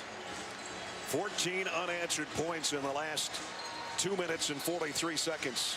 And it can change just that quickly. And now we got a ball game. Let's check in with Holly. Well, Urban Meyer has long told us that Evan Spencer is a program guy that does everything right. He said he does so much for that. I trust him with everything. Coach really backing up those words, trusting him in a huge goal line situation right there. To throw a pass, that really is everything for the senior wide receiver. An outstanding blocker on the perimeter. Doesn't get the ball thrown to him that much this year. Only 14 catches coming in. But outstanding blocking on the perimeter. And in that case, can't throw it any better. Nope. And once he let it go, he knew it.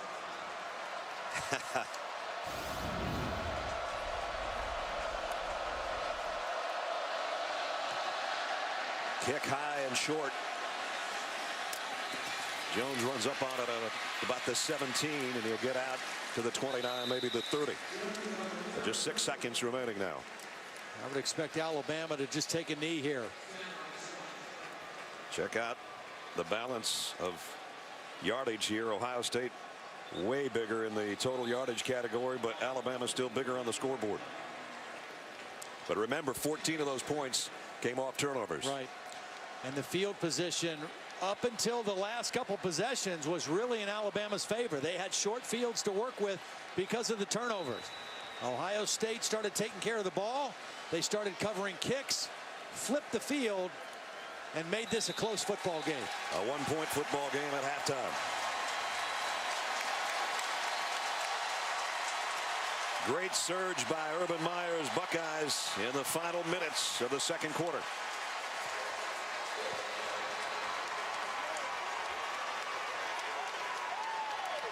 AT&T brings us inside the headset as we head down to Holly Rowe.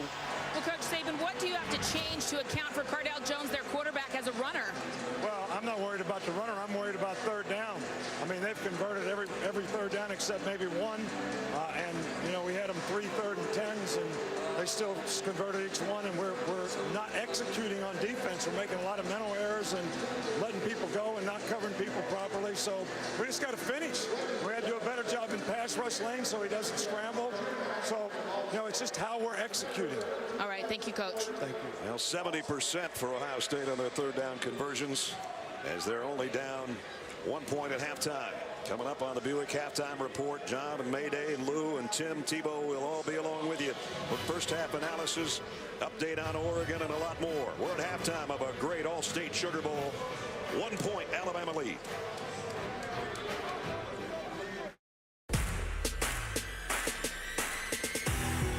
On the Sugar Bowl stage, the Buckeyes and the Tide attempt to take one step closer to ruling college football's brand new world.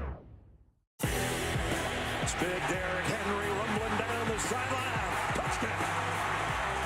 They fake the pitch to him. Sims on a bootleg. Throws on the run. Touchdown, Amari Cooper. Just outside the one. It's Yeldon again, and he'll walk in. Touchdown, Alabama. Elliot leads the way. Touchdown, Ohio State. That one puts him right back in business. End around, and now a pass coming up. Spencer to the end zone. Yes, touchdown.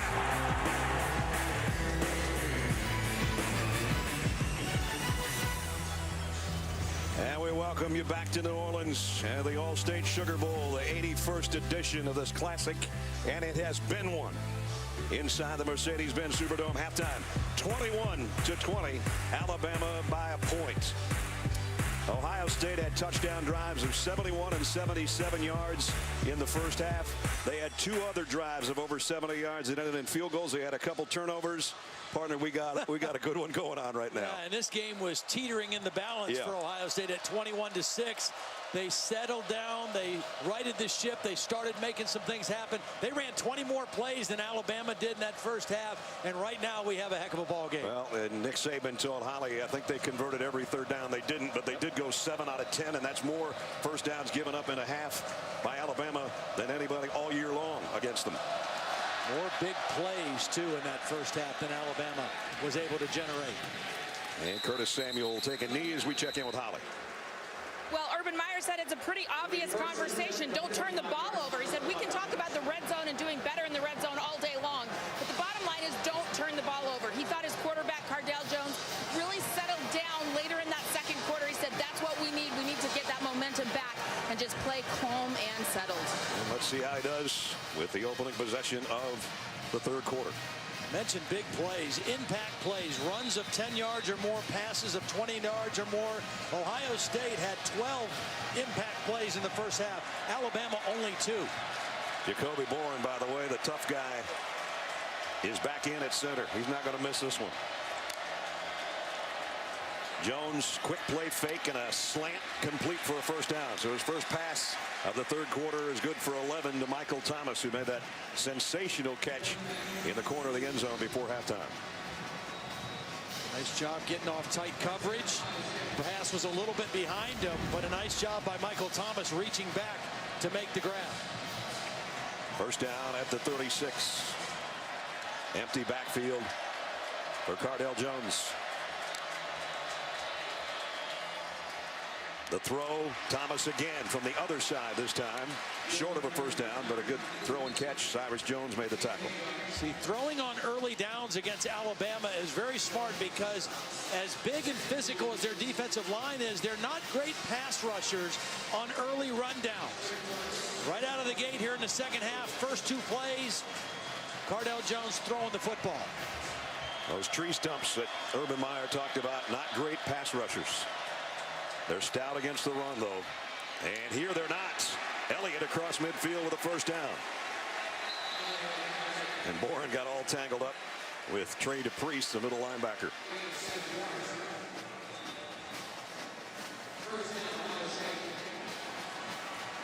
So this is an impressive start in the opening minute. Well, Ohio State has to be a very confident football team. They closed the gap. They scored right before halftime, and they come out of the gate here in the third quarter with positive momentum and positive yardage. Pistol set here with Elliott behind Jones.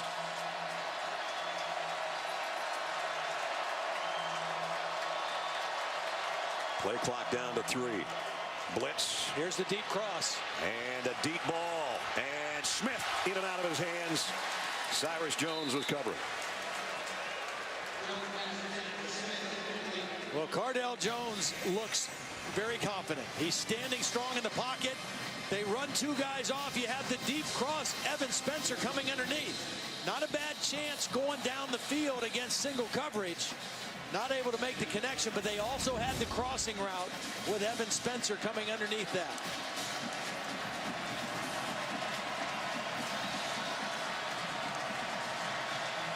Jalen Marshall in motion. They're going to flip it to him. They tried this one earlier.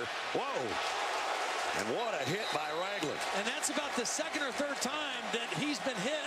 Third time, and his helmet's come off. And so he's coming out for another play. He's in a better chin. Put that chin strap a little tighter. or get a double buckle or something, because Ragland, that's 255 pounds coming full speed, knocks the headgear clean off. And that's exactly what they're working on, is the chin straps to get him a little tighter. He's going to feel that one, though, for a few plays, I think. 3rd down and 8. Ohio State 7 of 10 in that first half. Most of them long yardage like this. 5 out of 6 when it's 3rd and 8 or more. Jones waited to the last minute and let it fly, and he's got Devin Smith. Touchdown.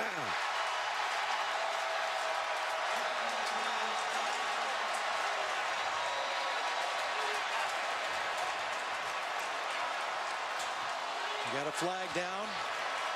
Personal foul. Face mask. Defense number 47.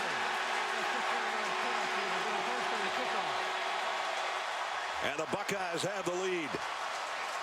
Alabama went man coverage on that 3rd and long. They've been playing mostly zone on 3rd down earlier. They go single coverage, and Eddie Jackson fell down.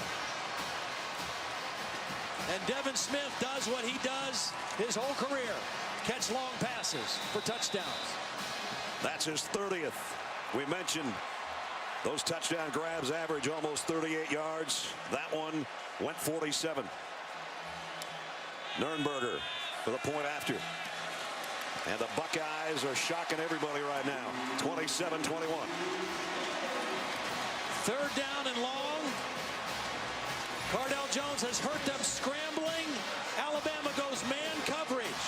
Eddie Jackson's okay. He's okay. And then he trips. And Devin Smith pays it off. And here's an interesting note. Devin Smith, coming into the game, had caught touchdown passes in 21 games.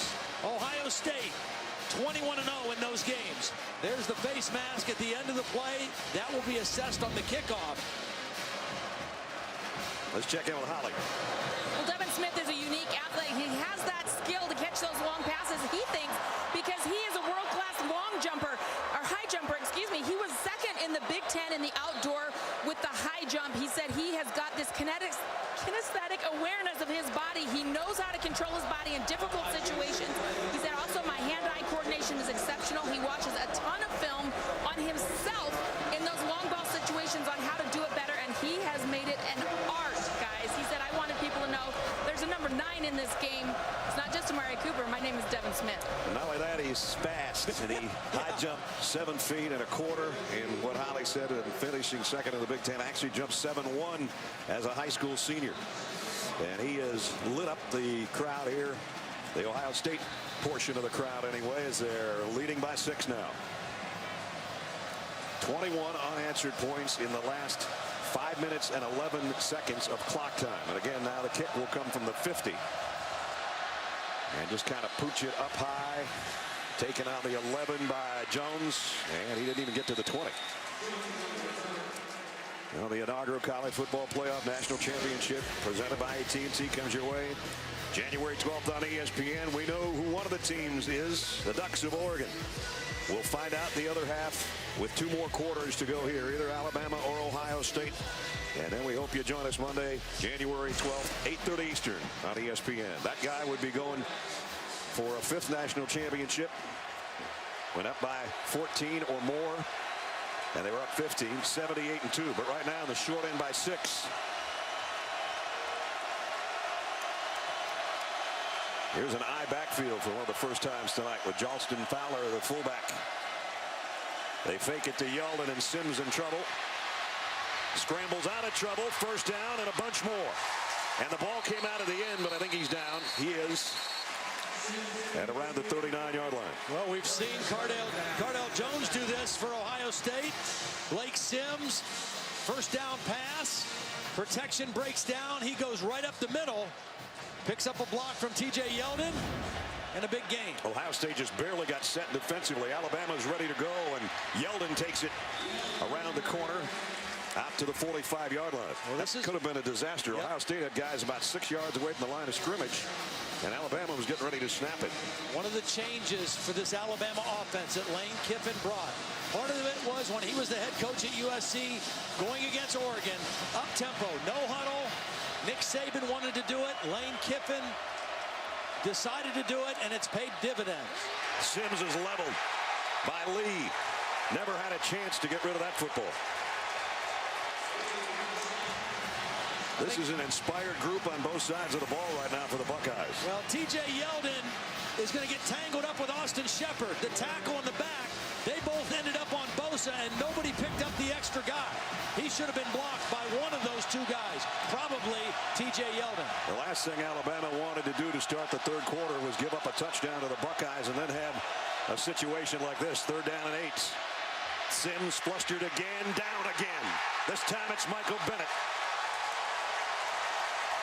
Well, we talked about Ohio State being so good on 3rd down in the first half. Alabama was 1 for 6 on 3rd down. Make it 1 for 7 now. Good pressure by Michael Bennett. Spin move on the guard, Leon Brown. That's just great individual effort by an interior lineman rushing the quarterback. One of the captains, a big fellow with a big play, and forces a punt. And this young guy's been sensational kicking the ball. Ohio State hasn't had a return man back.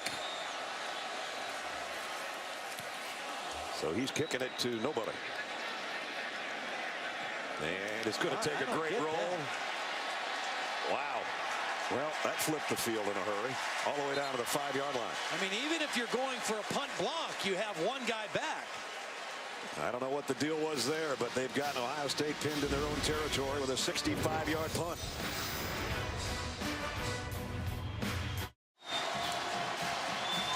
We talked about the interesting situation at quarterbacks for these two teams before the game started. Blake Sims 10 out of 14 tonight, 17 of 29, 236 for Cardale Jones and only 60 for Blake Sims. He does have a touchdown pass, and Cardale has one touchdown pass, that long one, the 47-yarder to Devin Smith the last time they had the ball. He did have a costly interception that turned into 7. But, boy, he has started off 0 for 5. He's awake now. And that's his M.O., throwing the ball down the field. And that has been the Achilles heel for this Alabama defense all season. The combination of the inability to have a outstanding pass rush and the inability to play consistently the deep ball in the secondary. Elliot straight up the middle, got him a little room to work out around the 9. A lot of game left. I think this is a critical possession right here for the Alabama defense. They have to try to get some momentum back on their side. They got the punt. I don't know if it was a mistake. I'm believing it was a mistake by the Ohio State return team to not have a guy back there. They pinned him deep. They've got to keep him here and try to get a 3 and out for their offense. Second time that their punters put him at the 5-yard line tonight. So far they've moved it 4 yards further, and now Jones will keep it himself. And that big fella at 250 pounds might have just picked up the first down. It's going to be close. It is a first down.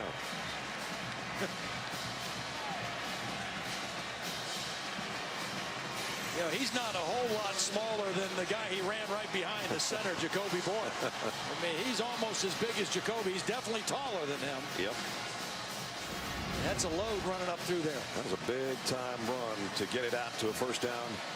And at the 15-yard line, he doesn't have to be standing on his own goal line to take the shotgun snaps.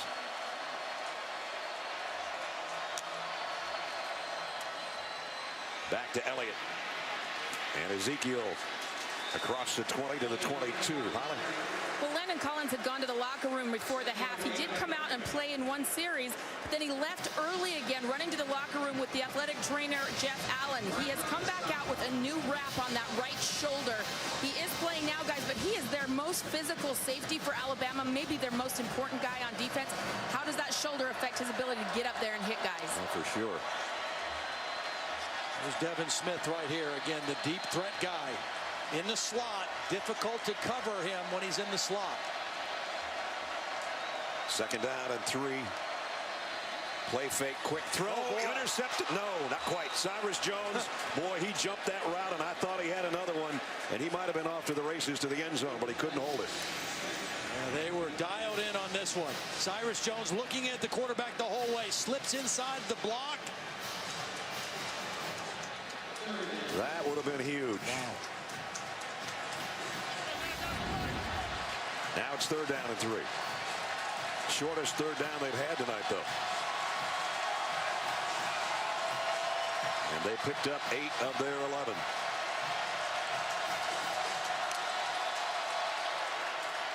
Straight ahead. And again, the quarterback running over would-be tacklers.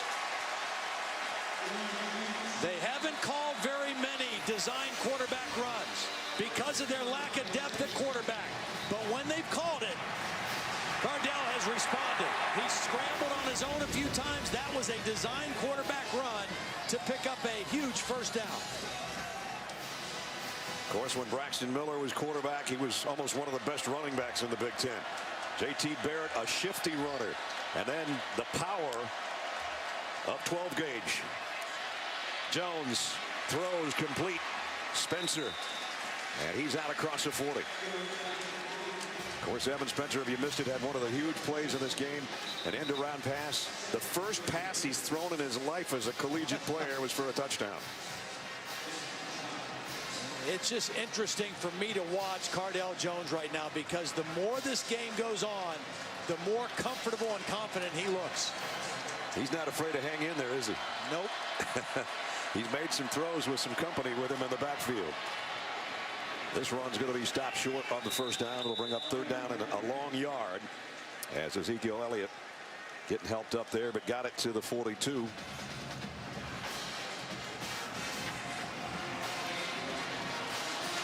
There's JT. Now they're trying to run it wide here, and that's not going to work either. Nice pursuit by Reggie Ragland to stretch it out, and it's a loss of 3. Yeah, Ohio State tried to go with a quick snap. It was a little bit of a trick play using a wide receiver as a running back. They tried to quick snap it, and Ragland made a beautiful play. Fought off the block of Vanette, the tight end, and made the tackle for a loss of yardage. That was a stop that Alabama desperately needed. And Ohio State's going to have to punt it away. As out comes Cameron Johnston. They got the stop, but because Ohio State was able to convert a couple first downs in that drive, they're in pretty good position to punt this football away.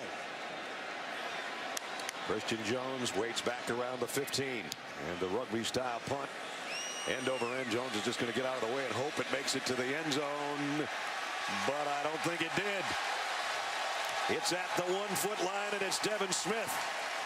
That's not the only thing he does is catch long touchdown passes. Starters play on special teams for these guys. Well, that's why it was so important to make a couple first downs. Flip the field, almost as good as scoring.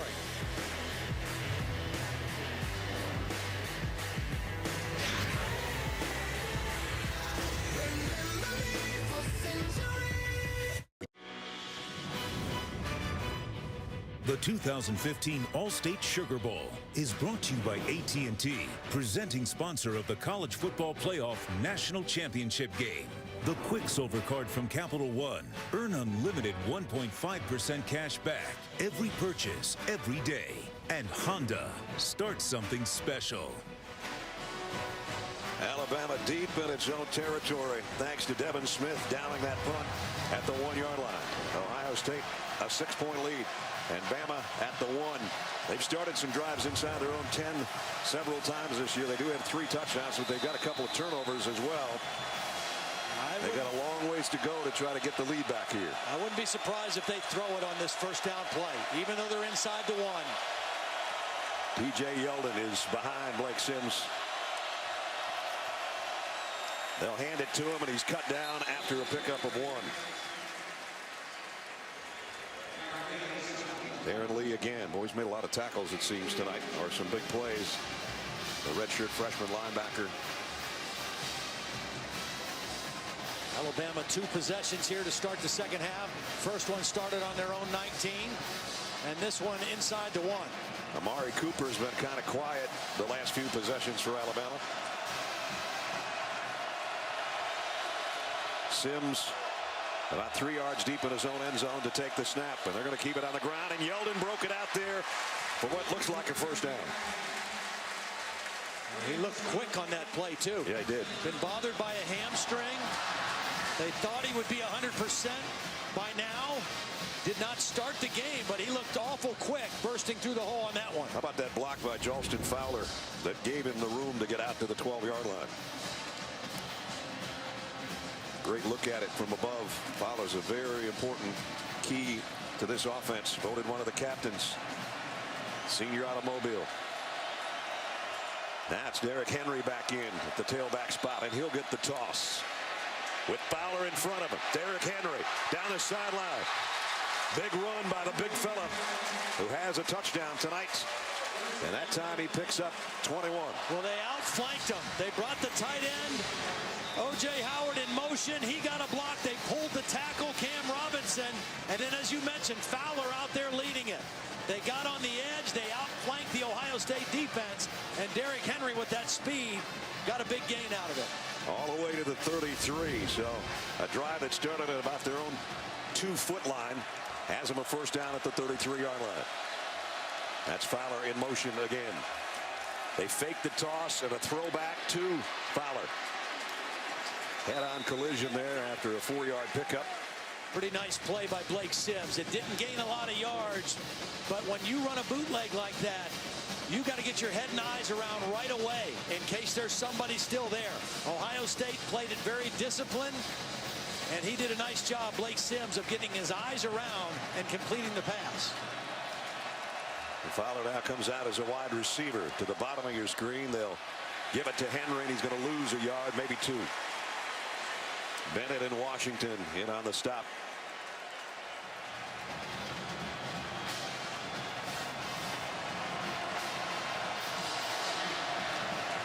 Third downs tonight. Ohio State has owned it. Alabama has suffered because of it. Well, and look at the average yards to go for Alabama. That's manageable distance, but a very poor average so far. Yeldon back in there. He and Fowler switch places.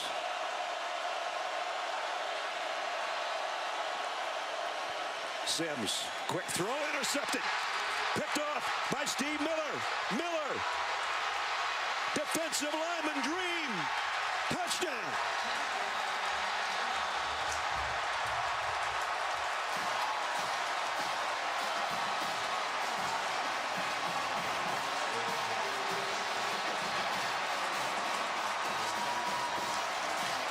What else can happen in this game? What a perfect call by Luke Fickell and Chris Ash. They anticipated on that third down play that Blake Sims would look for Amari Cooper on a slant. They dropped the defensive end on a zone pressure right in the way of that throw. They brought inside linebackers to rush the quarterback. They dropped the defensive end, and he was right in the throwing lane in front of Amari Cooper.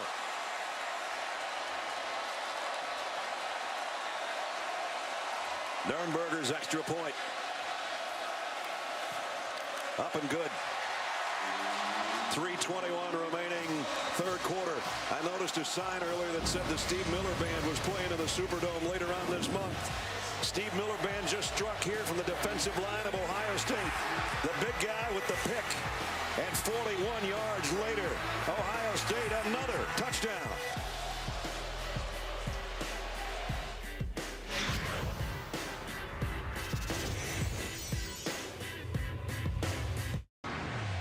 Let's take a look at tonight's Good Hands play brought to you by Allstate. Todd. Well, perfect design. Ohio State is going to rush linebackers here. This is Steve Miller right here. He is going to drop into zone coverage and be right in the throwing lane in front of Amari Cooper. Ohio State guessed perfectly on that third down play, and not only do they get the interception, they do one better. They get the touchdown. Looked like a tight end, number 88. Ran like a tight end once he got his mitts on it. 28 unanswered Buckeye points in a game that looked like it was going to go sour in Ohio State's direction when it was 21-6, and now look what it is.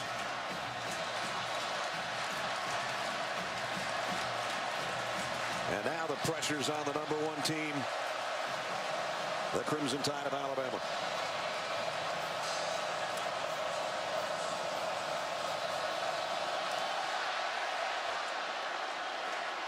Christian Jones from just inside the 5. Oh, and he got leveled again. Boy, the special teams have been special. That's 3 big hits by Corey Smith, the wide receiver playing on special teams. You know, there's a physicality to this wide receiver group of Ohio State, and I don't think it's any accident, because Urban Meyer is an old school coach. And as he started as an assistant coach, he was a wide receiver coach at Illinois State, at Colorado State, at Notre Dame, before he became the head coach at Bowling Green. He's an old school physical football coach, and the wide receivers on this team are very physical. This is the largest deficit this year. If you're wondering, the previous, they were down 12 in the Iron Bowl to Auburn. They came back to win that one. Now they got their work cut out for them again. Sims, deep sideline, nobody home. Well, and Amari Cooper is showing some signs of frustration a little bit. You see him coming back to the huddle, trying to get on the same page with his quarterback. It has been a very quiet night for the Biletnikoff winner so far. He's had a few catches, but no big plays, and that has been rare for him, particularly in the last half of the season. 6 catches for 39 yards is all tonight. He's had 3 games of over 200 yards receiving. Nowhere near that tonight. 2nd down and 10. Play action. Sims fires. This time he's got it complete to Amari Cooper on a 1st down. Pickup of 15. Nice job using a stack formation. They have he and DeAndrew White kind of run off the line of scrimmage at the same time. Very tough to double cover a receiver like that in that kind of a formation. And Cooper with a nice catch.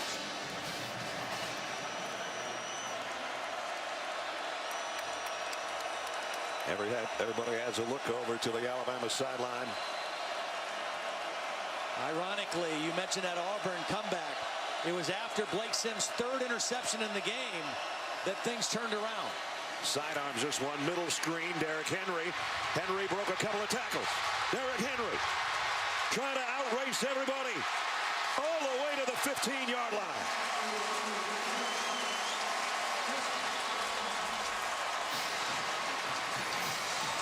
.6'3", 241 pounds, and explosive. He goes 52 yards, and Alabama's back in the red zone. They actually spotted him down at the 17.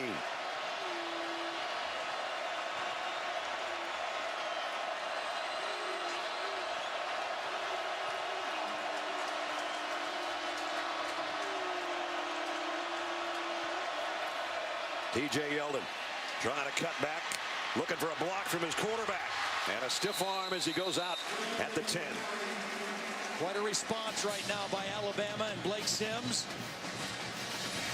That's been kind of the mark of him this year. One of the reasons why his team rallied around him so much, his resiliency.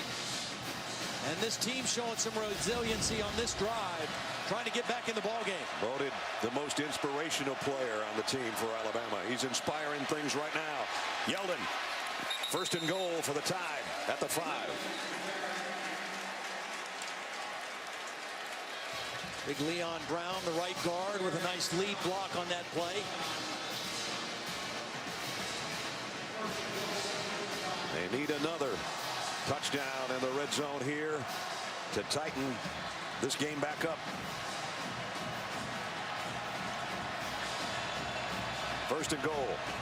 Alabama at the Ohio State 5. Sims play fake, lobs it for Vogler, and he couldn't handle it.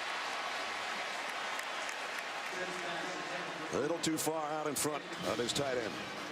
Had to get it over the arms of Rashad Frazier, number 17, the defensive end who was rushing. Frazier, 6'4", not able to get that pass down enough. And remember, Sims is only a 6-foot quarterback. Amari Cooper listening intently to his quarterback as he trots out to the top of your screen with Christian Jones. Wouldn't be surprised to see a quarterback run design here. Fowler, the fullback, is going to lead the way for exactly what Todd called. Touchdown, Alabama.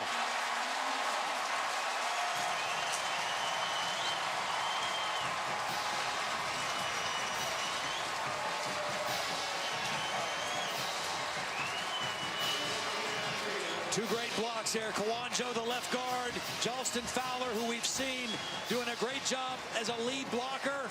And Blake Sims showing the resiliency that he has shown all season in his 1 year as a starting quarterback. Gets it in the end zone for the touchdown.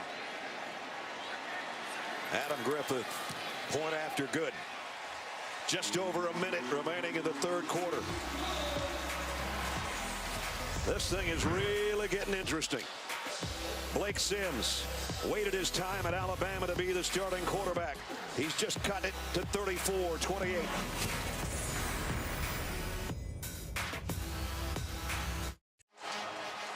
Fifth-year senior out of Gainesville, Georgia, with a touchdown, and it's 34-28.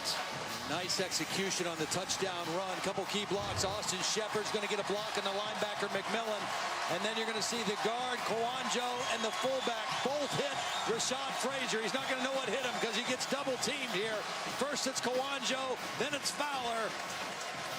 And Blake Sims gets right in the hip pocket and takes it into the end zone. Impressive drive and nice resiliency shown by Blake Sims after the pick six to get Alabama right back within 6. 84-yard march in 7 plays. Just took him a little over 2 minutes to make it a one-possession football game. Samuel's not going to bring out the kickoff. Nick Saban's time dominated college football during his 8 seasons, 3 national championships in 5 years, 09, 11, and 12, 7 straight 10-win seasons, which is an SEC record, and #1 in the Associated Press poll at some point in each of the last 7 years. Of course, the new college football playoff, they came into this one with the #1 ranking. #4 Ohio State has the lead. #2 Oregon took care of business in the Rose Bowl today over #3 Florida State. So we've got about 16 minutes to figure out who joins the Ducks in Arlington.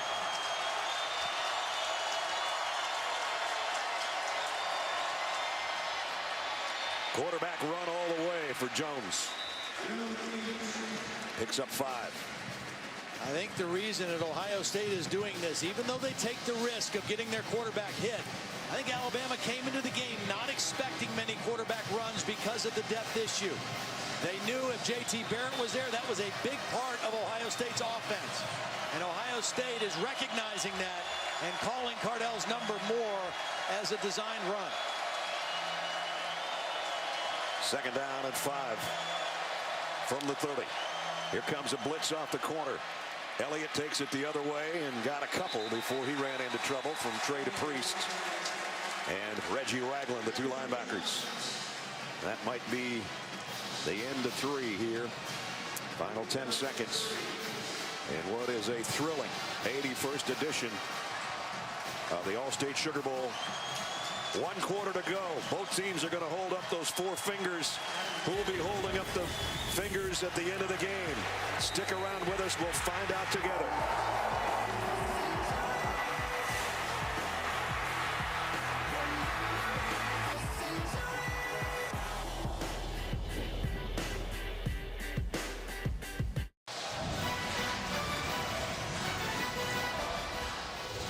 Fourth quarter of the All-State Sugar Bowl set to begin.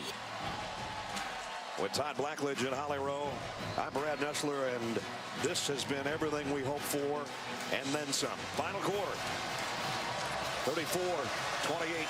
Ohio State with the lead. They're 9 out of 13 on third down conversions tonight. Cardale Jones is 5 of 7 throwing on third down. All 5 completions have gone for first downs. Elliot joins him in the backfield. He'll throw again. No, he won't. He's going to keep it. He's going to go down. Great play by Jonathan Allen on that defensive front for Alabama. And I think that was by design to run. This was not a scramble. I think this was a design run because Ezekiel Elliott is leaking through to get a block on the linebacker, and it's just played beautifully by Jonathan Allen. First team All-SEC, Allen, and a big-time play there to force the punt.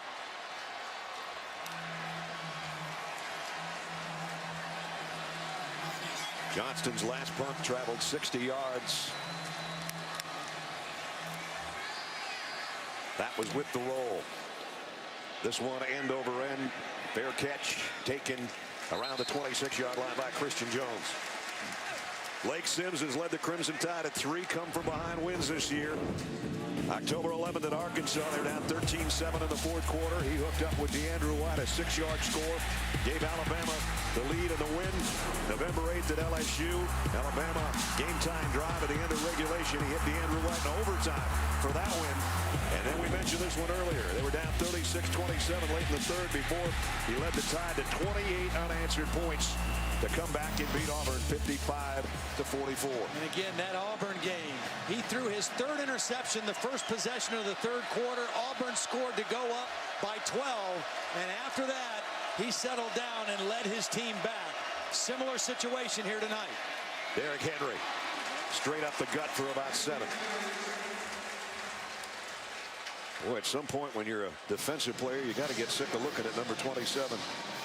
Well, and T.J. Yeldon has played a lot here in the second half, more than he did in the first half, and has looked good when he's been in the game. 2nd and 3, Henry again, diving, and somebody's helmet came off in the middle. Bennett. It's Michael Bennett. He's shaken up as well. Well, he made the tackle. He was the one who got the legs knocked out of Derrick Henry and lost his helmet. He'll have to come out for a play. He's looking for his helmet right now. He might be a little woozy. I think he might have gotten Derrick Henry's knee on that helmet. Looks like it.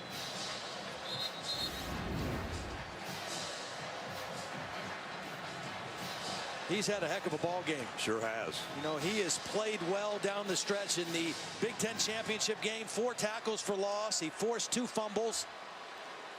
When he's healthy and when he doesn't have to play 60 or 70 snaps in a game, he is really disruptive on the inside. And he's been a disruptor tonight. Henry got the first down at the 36. Sims going to throw it out. Amari Cooper on the corner. And Cooper's close to another first down. May have it. That's a play they stole right out of the Auburn playbook. Auburn ran this for a touchdown against them in the Iron Bowl in 2013. Quarterback run, but you've got that little bubble screen as an outlet instead of a pitch man. They react to the run, you throw it out to Amari Cooper, and you get another first down. Alabama fans are saying we don't want to steal anything from Auburn except a win, but they did steal that play, and it's a first down at the 47. Sims pump fake once. Now he's in trouble. Trying to dance out of it. Somehow did. Blake Sims. Well, he's going to get planted by Darren Lee, but he made something out of nothing there. Yeah, did a heck of a job to get out of trouble, but not able to throw the football downfield anywhere. Good pressure by Ohio State and Darren Lee, and we've called his name a lot. He's been very active tonight from his linebacker position. So it goes down as a sack, the 3rd of the night, with the loss of 2. Bennett's back in there.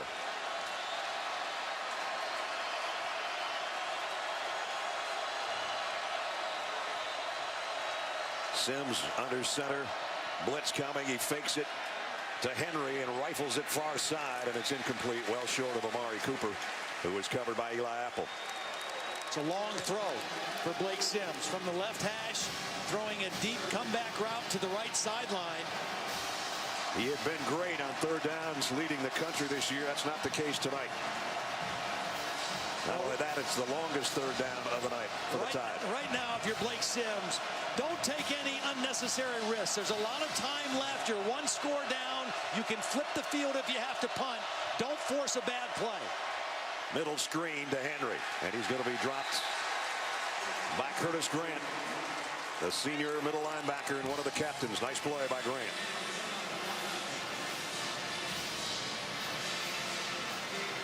Yeah, and with this punter they have, you never know. He's put a couple down around the 5-yard line tonight. Great leg for J.K. Scott, the freshman out of Denver. And he's only averaging 61. Yeah. Jalen Marshall will wait back inside the 10.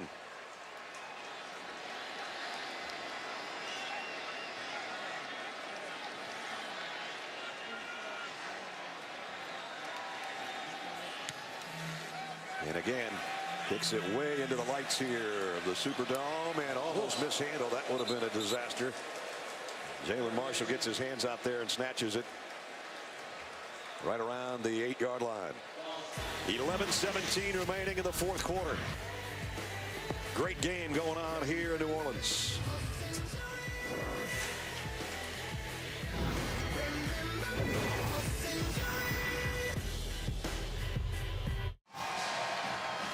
Ohio State a 6-point lead. They've got the ball back here in the fourth quarter. Cardale Jones in his second start has 18 completions, 243 yards. One of the ways he's getting some big plays is against the 2-deep coverage, finding that soft spot in the middle of those two safeties behind the linebackers. Usually it's been Jalen Marshall finding that spot. Know where the weakness is in the defense. Cardale Jones delivering the ball down the middle of the field. And 153 of those 243 yards have been on third down.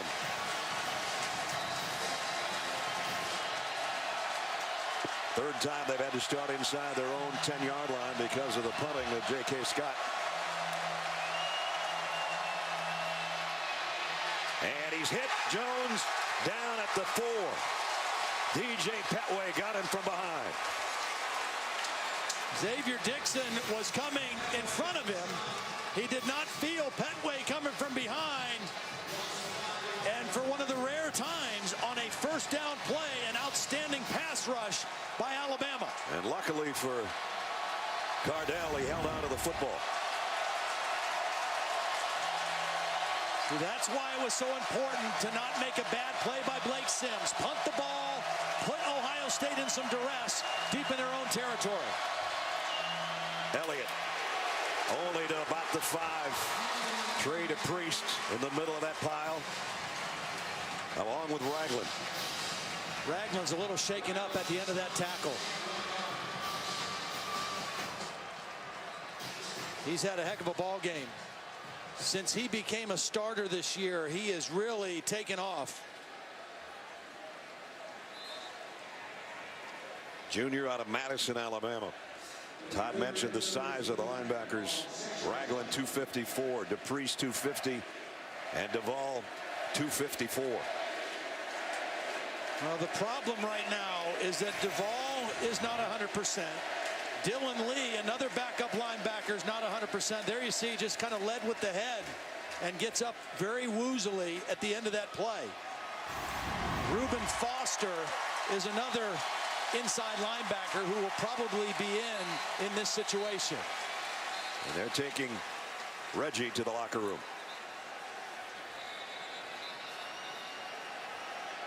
Ezekiel Elliot, who had such a big first half for Ohio State, 117 yards rushing in the first half, only 24 yards on 6 carries in the second half.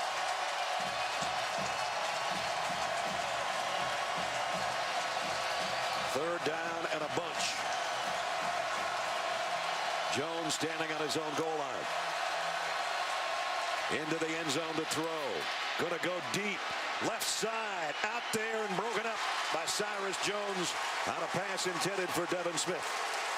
Devin Smith looking for a call. Pretty well played by Cyrus Jones.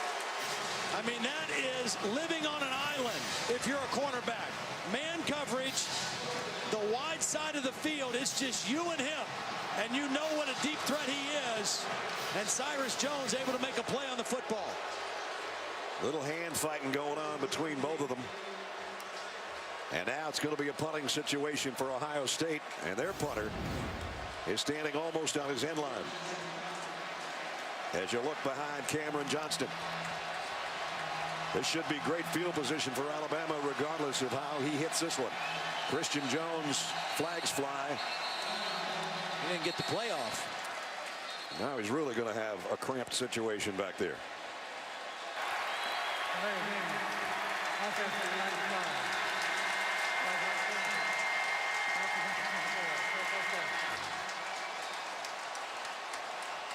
He is running out of real estate back there. This is going to be a shorter snap than he would like to handle.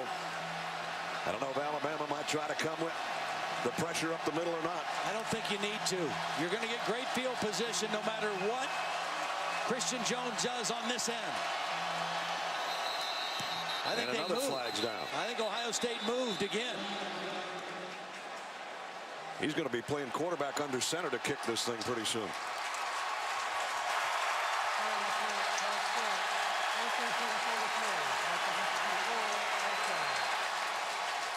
You know, the unfortunate thing for Ohio State is they are in the Alabama end of the field. The majority of the Alabama fans are right down there, the Alabama band, right down where they're snapping this football in this part of the field. Very hard to hear. You can see how close the line of scrimmage is to the punter now. Johnston got it out of there in a hurry. High kick, but short. Jones has to clear out of the way. It takes a bounce backward. It's going to be at about the 23-yard line.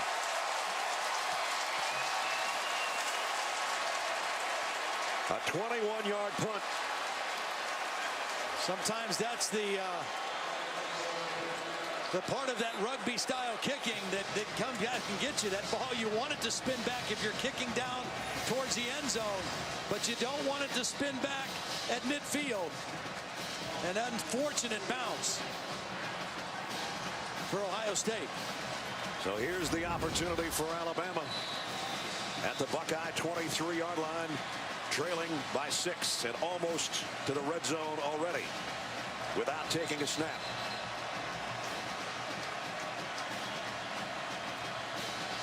O.J. Howard, the tight end, comes out and lines up on the left side. We haven't seen anything from him tonight. And now Amari Cooper in motion. Sims rolls right, fires, intercepted by Von Bell.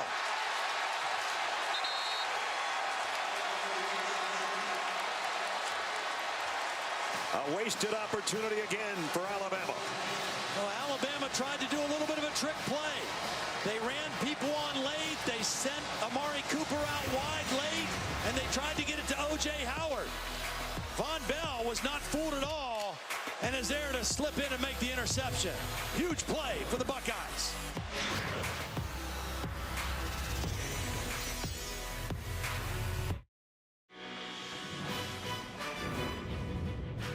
The 2015 All-State Sugar Bowl is brought to you by Allstate, proud supporters of college football.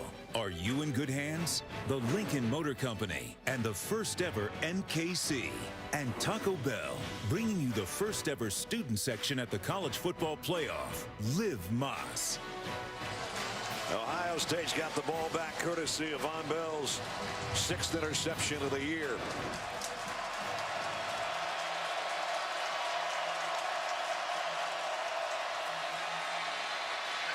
Trouble.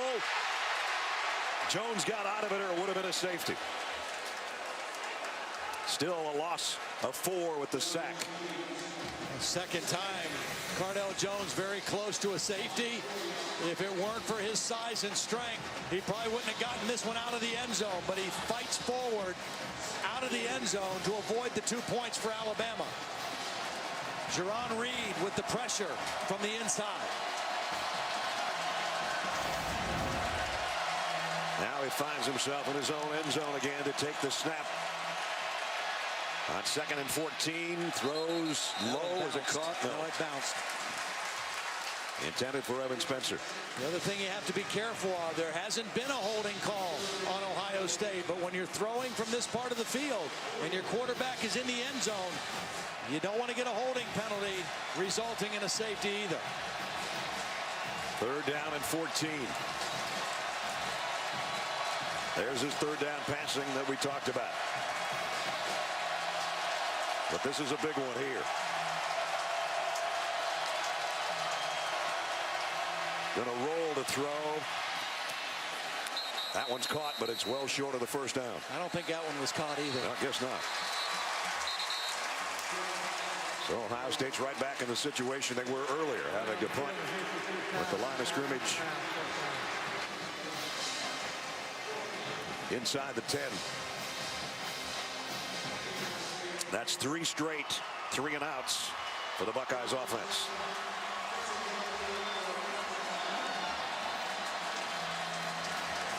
Remember, last punt only went 21 yards with a backward bounce. See what Johnston does this time.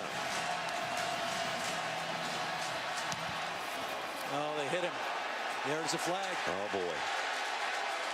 And Jones is buried on the other end. The last time they did not go after him. They set up a punt return. It was a short punt, and they got great field position. This time they came after the punter Johnston and ran into him. Now, is it 5 yards or is it more? Whoop, there goes the headset. That would suggest it's not personal foul. If it was a personal foul, I think he'd still have the headsets on. Here's the call upcoming from Lamb Clark. Running into the kicker. Defense number 24. That penalty is declined. First down.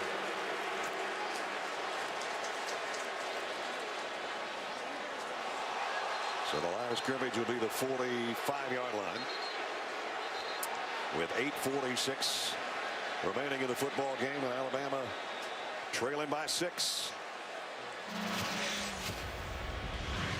Another look at the penalty.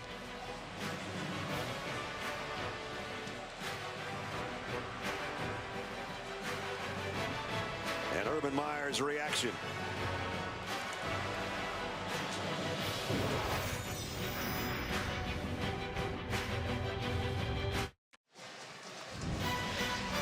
.846 remaining in the fourth quarter. Still a 6-point game. And the All-State Sugar Bowl here in New Orleans. I want to bring in Bill Lamagna, our rules expert, on that last play on the running into the punter call that infuriated Urban Meyer. Bill? Well, we had the kicker displaced on this. He wasn't roughed. He hits the upper leg. Kicker spins on this and goes down. He kind of put a little accent on it with the spin. But he was only displaced, not roughed. There's the little demi-plie, whatever you call it. And now the headset's going to get displaced. Yeah, I don't know where that went. That baby's out there someplace. And Alabama at the 45-yard line. Andrew White in motion. Fake the stretch play, and Sims wants to throw, and now he's going to run with it. Gets what he can and gets out of bounds right about midfield. Well, after Blake Sims' first interception that was returned for a touchdown, he responded with resiliency and brought his team back for a touchdown to cut the lead to 6. He threw his second interception when they had a golden opportunity to take the lead after the poor punt. Let's see how he responds this time. Again, that's been his MO all season, is resiliency, and that's why his teammates have rallied behind him so strongly throughout the year.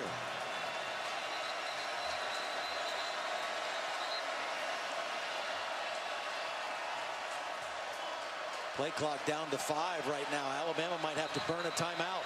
There it is. And they do take a timeout, so they've only got 2 left. Timeout. Alabama. That one interception that was returned for a touchdown by Steve Miller. That's the first pick 6 thrown by an Alabama quarterback since 2007. That's the one that's the difference in the ball game right now. Don't forget, NFL playoffs start on ESPN.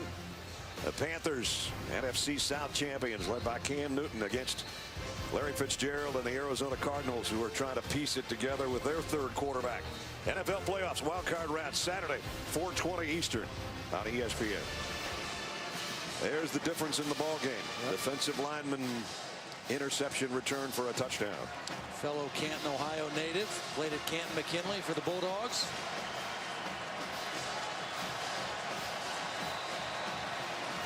The football right at the midfield stripe.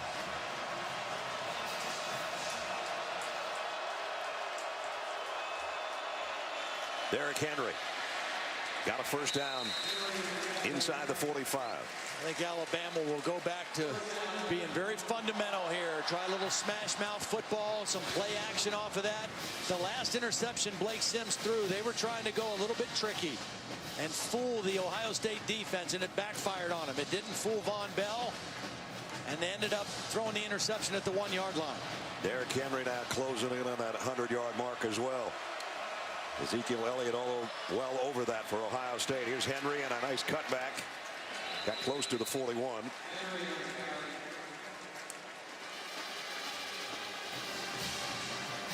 We talked about early in the ball game that Urban Meyer said to us he loved his preparation. He felt great about his team. His only question was, are we good enough? I think that question has been answered very well. They are definitely good enough to not only be in this game, to win this game, or to potentially play for a national championship this year.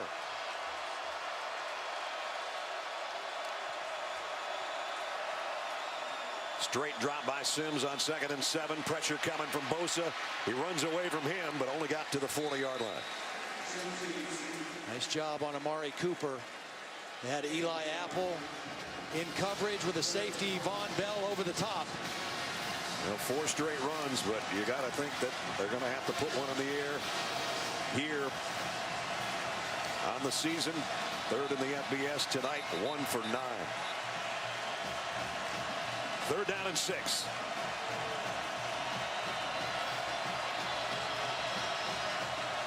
You bring the tight end out here to hopefully draw coverage by a corner right here. Cooper up on top. Quarterback draw. Sims loses yardage. Darren Lee again.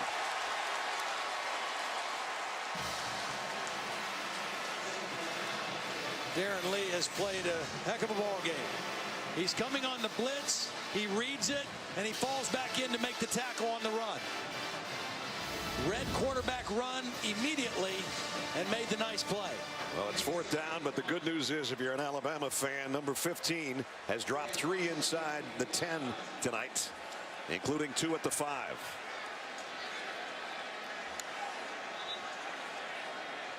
Alabama was a man short on their punt team.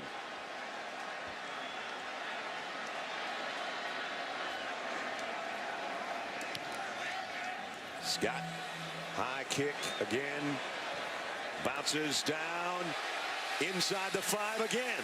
Wow. This guy's done a little bit of everything. You know, he's boomed the long ones, and he's shown the finesse kick as well. 5:24, time becoming a factor in this All-State Sugar Bowl.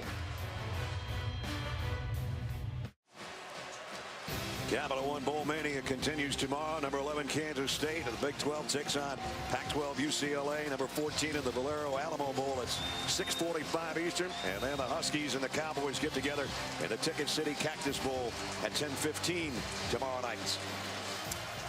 Well, how important is field position?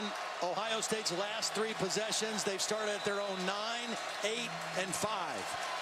And there's their 4th quarter offense. Minus 12 yards, no first downs. Alabama's hoping they can keep that statistic intact right here. Again, Jones at his own goal line. Gives it off to Elliot. And Ezekiel goes for about 4 as we check in with Holly. Well, linebacker was already positioned on this Alabama defense that had very little depth. It's a concern of their team, and so they have now lost 2 linebackers in this game, guys. Reggie Ragland just came out of the locker room in street clothes. He will not return. They previously lost Dylan Lee to a shoulder injury. He's in street clothes, so they're down to Reuben Foster and Sean Dion Hamilton in the game right now with Denzel DeVaul. And Dion Hamilton's a true freshman. Jones, empty backfield's going to run with it. Across the 10, puts the power into Cyrus Jones, but Jones got him on the ground. Picked up 5. And Cardale's a little bit slow getting up after that run. 3rd down and 1 coming up. We're down to 4.5 minutes. 1 possession game. Ohio State's missed their last 4 third down conversions. This is a short one, though.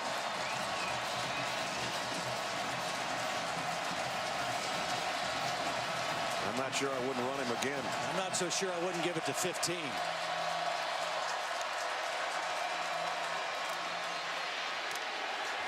Just got it.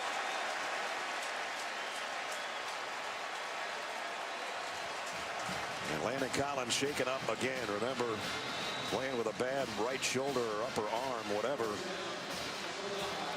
And he's on the turf again. On the last 2 plays, as they take a look at Landon Collins, Cardale Jones has gotten hit pretty hard. Collins hit him on this one, and then he got hit again by Nick Perry, the other safety. And that run by Jones is the fourth time tonight that he's rushed for a first down on a third down situation. Only needed one, and he got a little bit more than that. He's trying to get a quick breather here. And Collins, well, he bounces up and bounces to the sideline to see if he comes back in after one play. That first down for the Buckeyes, that's the first down they've had since there was 8 minutes left in the third quarter. And it was huge because the clock is on their side. Alabama with 2 timeouts. They're not in the area yet where they need to think about using them. But that conversion bought Ohio State some valuable time.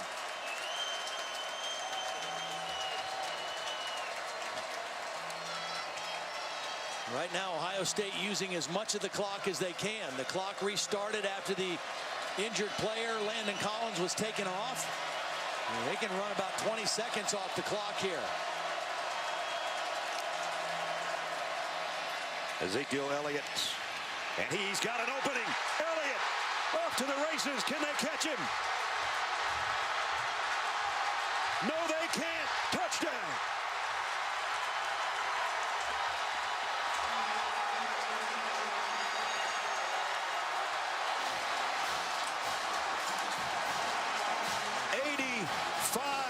Yards.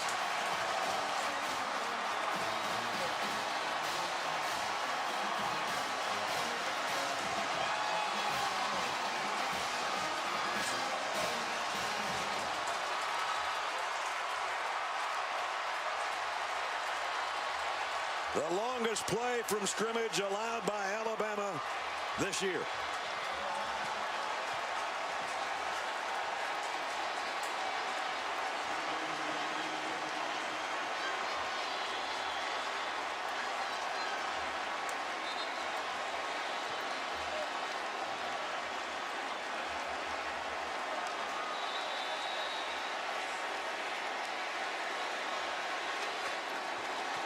Career high night for Ezekiel Elliott, and they'll go for 2 here.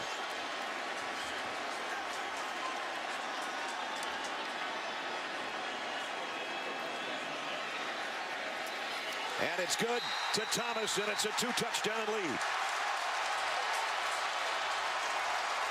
Brad Holly talked about the lack of depth at linebacker. Sean Dion Hamilton, the freshman, that's him right here.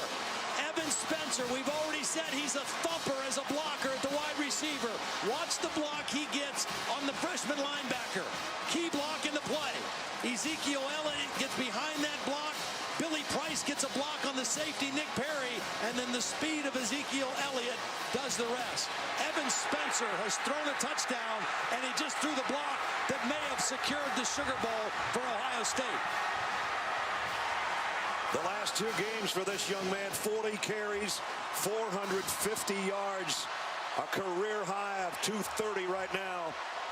And he had a 54-yarder earlier in the game. This one takes the cake, 85 yards for the touchdown. Going into the Big Ten championship, people wondered if the Buckeyes even belonged in the college football playoff. Then they took care of the Badgers 59-0. And right now they're up 42-28 on #1 Alabama.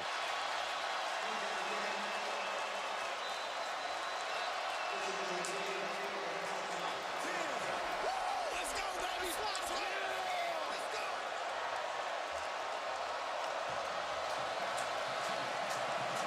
And now Alabama urgently needs offense. Or maybe a big play by Christian Jones here. Jones got to the edge. They'll drag him down, but a nice return out to the 35, and he's hurt.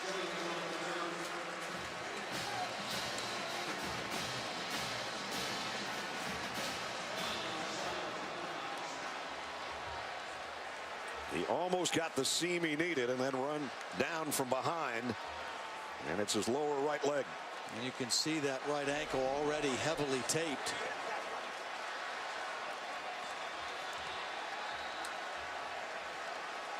Yeah, he pops up and will head to the sideline, but a nice kick return.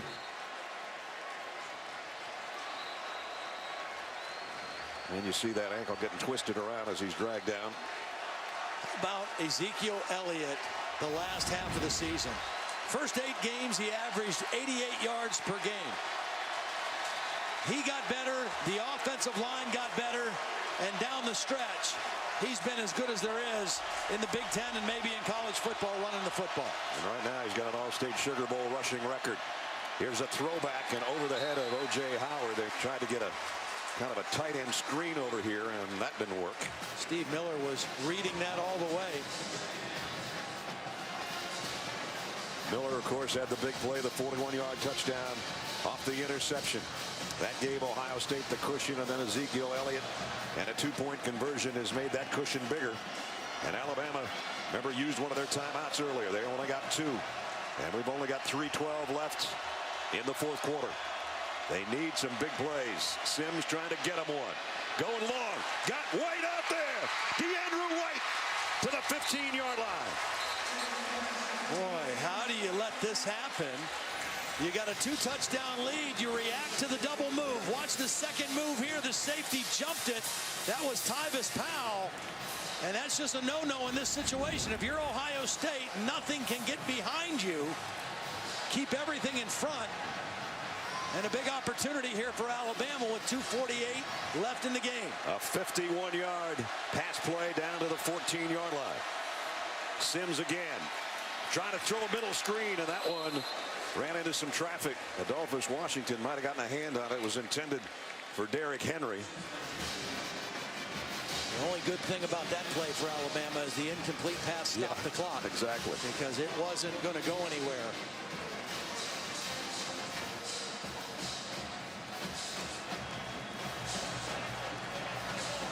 A.T. Barrett, who was the starter the majority of the season up until he broke his ankle. And Cardale Jones, who's been very good tonight. Sims, and he throws this one away. Amari Cooper was the closest guy. Well, he threw it away because he knew Joey Bosa was coming free. Joey Bosa, who hasn't had a lot of activity in the backfield, but has played a solid ball game, that time was very close to getting his hands on the quarterback. And Blake Sims is only 1 out of 5 on third downs tonight. He's got a bunch here. This is 2-down territory, though, so they don't need all 10 right now.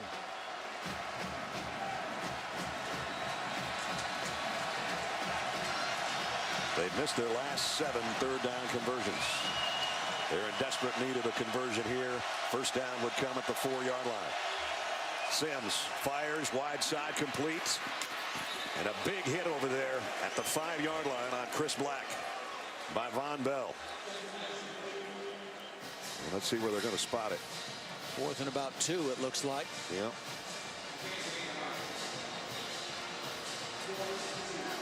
And that's exactly what it'll be. And get this play in a little bit quicker if you're Alabama. You're 2 scores behind. And 2:15 and the clock running.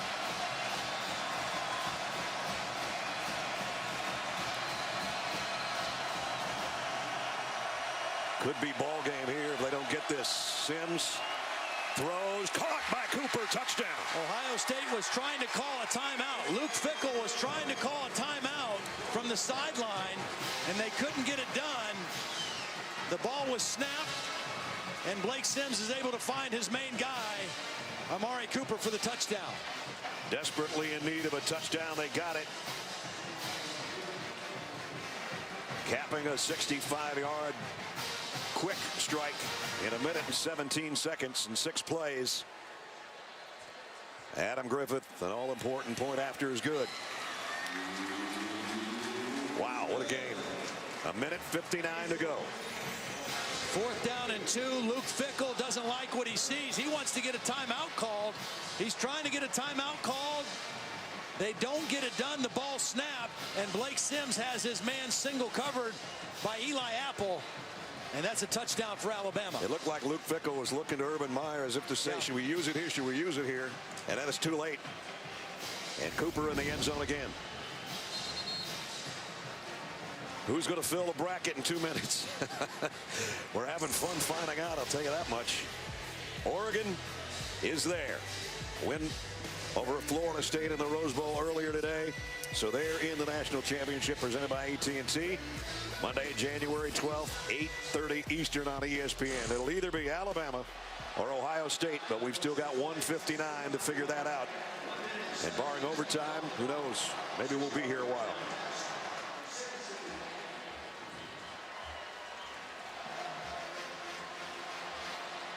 And that big two-point conversion by Ohio State after their last touchdown. Yeah. Keeping this a 7-point lead. It was a 6-point lead for quite a while. Alabama hasn't attempted an onside kick this year. It looks like they're going to try one here.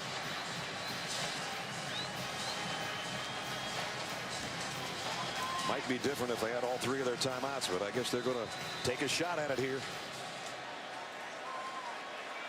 Griffith gets the go-ahead. Here it comes. Took a high bounce. A second bounce. Tipped. And I think Evan Spencer caught it. Wow. And he went high to catch that one. That looked like the perfect onside kick. The high bounce. And Evan Spencer showed nerves of steel, gauging this and timing his jump and catching it at the high point. Wow. He out-jumped our Darius Stewart, number 13, pulled it down, and so now 2 huge plays by number 6 in this ball game. An end-around pass from his wide receiver position to Michael Thomas, and now that play. And the block on Ezekiel Elliott's long run. He's had a heck of a ball game.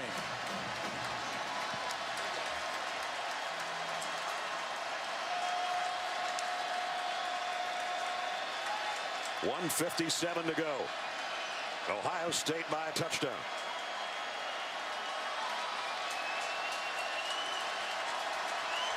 Cardale Jones takes the snap. He's actually going to throw.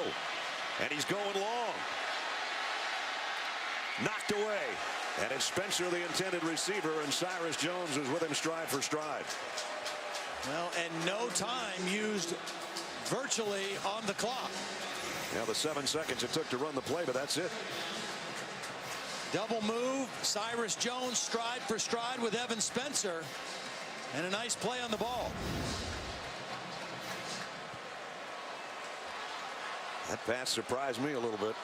A little bit. I understand you want to try to end it, expecting Alabama to sell out. But if you're going to do that, why not do it to Devin Smith? He's your deep threat guy, not Spencer.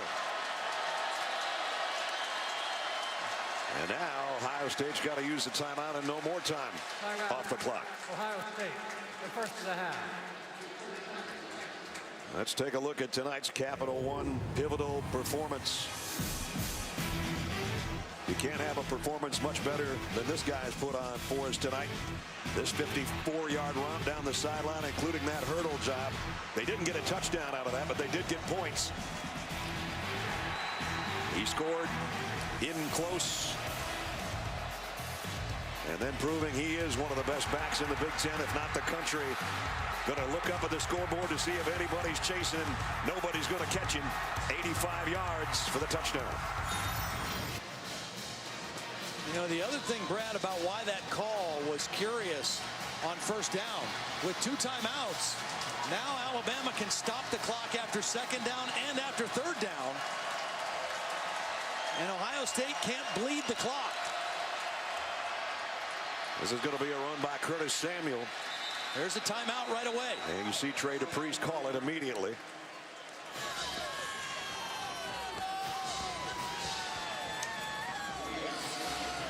Timeout. About the second of the half. Please reset. 145. 145. There's Kirby Smart, defensive coordinator on the sideline, and he, of course, and Nick Saban work together so hard on that defense, and right now they need defense. Yeah, they need one more stop here. Yep. And they've got the 1 timeout still in their pocket because of the incomplete pass on first down. So they got to play solid and fundamental. They can't sell out and leave a big gap in the second level of their defense if Ohio State runs the football here. Get a stop, get a timeout. If Cardale Jones makes one more big play, it might be the play that ends the football game and sends them to Arlington for the national championship. The Ohio State fans that are here praying that they can find a 3rd down and 9. The Alabama fans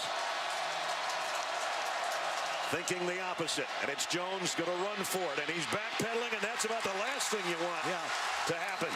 Well, Nick Perry tried to strip the ball. Cardale Jones got a little too cute on that one, and when he reversed field, it's a good thing he was protecting the football because Nick Perry was coming for the strip. Ledge, that's about a 10-yard difference, and that's going to make a big difference on what or where this punt lands. Yep. So the line of scrimmage now is the 39 when once they had it at the 49. Alabama will have no timeouts, but a decent amount of time. The question is now, do they go after this punt? They ran into him last time. Yep. Christian Jones is waiting back inside the 20-yard line. He's had moments in his Alabama career when he's come up and pulled off a big punt or kick return for a score. Setting up the return. And he has to call fair catch. So Alabama takes over around the 16-yard line, trailing by a touchdown and no timeouts. But Ohio State only ran 26 seconds off the clock on those 3 plays they had. So if you're Blake Sims with no timeout, the clock's always going to stop if you make a first down until they reset the chains. You can use your clock kill play or throw the ball to the sidelines. In the LSU game, when they trailed, there were only 50 seconds left, and they started on their own 35, and Blake Sims took them to the 10-yard line for a game-tying field goal. They need a touchdown in this one. There's the Biletnikoff winner that you said 3.5 hours ago. It helps. And the quarterback, if you got somebody like him. What Blake Sims cannot do here is take a sack. Throws complete to Howard, the tight end. That's his first catch, but they keep him inbounds. Clock will continue to move. Sims trying to get him lined up in a hurry.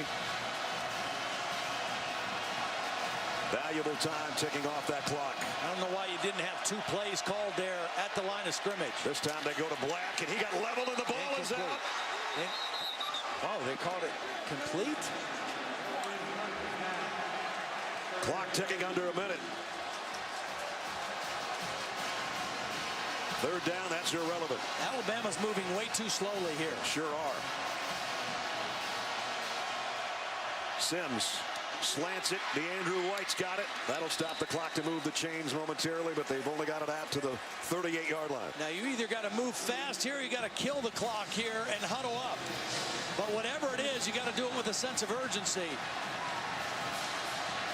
They're losing time here. Down to 33 seconds. Sims in trouble. Can't take the sack. As Todd said, he's going to run for it. Got to get to the sideline. Well, at least got to midfield, and that will stop the clock to move the chains. I think you need to clock it here. Up. I think you need to line up and spike the football and get in a huddle and call play. Clock hasn't started yet. Now it has. At the midfield stripe. 20 seconds to play. Sims throws wide side. Howard's got it. He gets out of bounds. Just as good.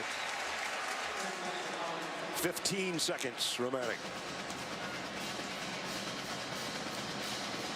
Again, the difference between this and the LSU game, they just needed a field goal to tie and force overtime. To force overtime here or have a chance to win, they got to get it all the way to the end zone. Amari Cooper comes out to the bottom of your screen. 15 seconds to play. No timeouts for Alabama, trailing by a touchdown.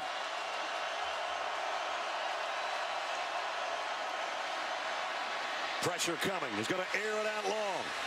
Floats in the air and almost caught by DeAndrew White, but broken up by Eli Apple. And now 8 seconds is all we've got left. I'm not sure why you're not throwing this in the direction of Amari Cooper. I mean, if he's the best receiver in college football and I'm going to throw the ball up and give somebody a chance, I'm going to give number 9 that chance. No disrespect to DeAndrew White, but the guy who came into the game with 115 catches should get the ball targeted to him here.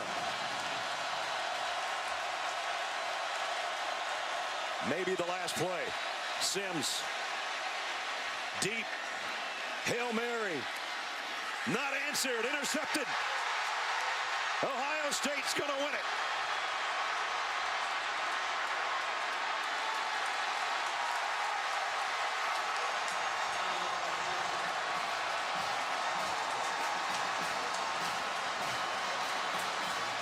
The dream continues for the Buckeyes.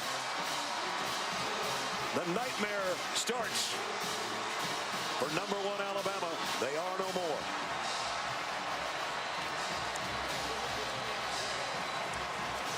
Two old rivals, two of the best in the business. And the Buckeyes with the upset in New Orleans. Alabama was left with a Hail Mary. It was all they had time to do. I didn't think they managed the clock very well early in this possession. And on the final play, Tyvis Powell comes down with the football.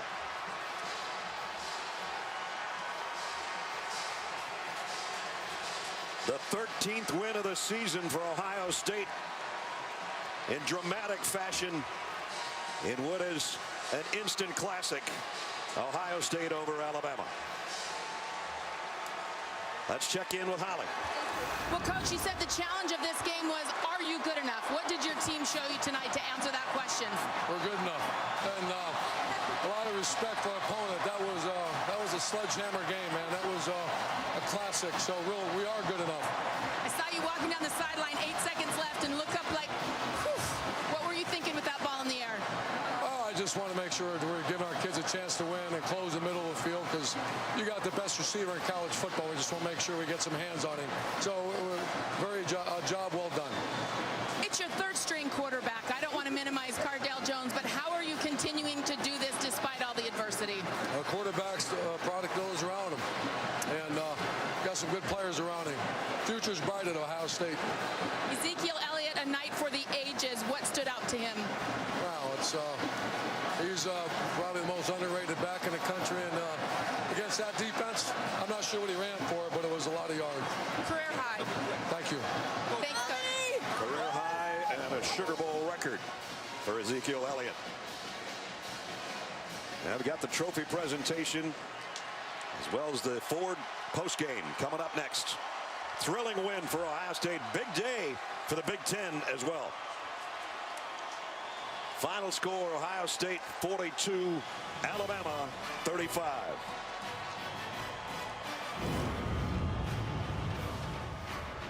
The Ford postgame is brought to you by Ford, introducing the all-new Ford F-150, the future of tough.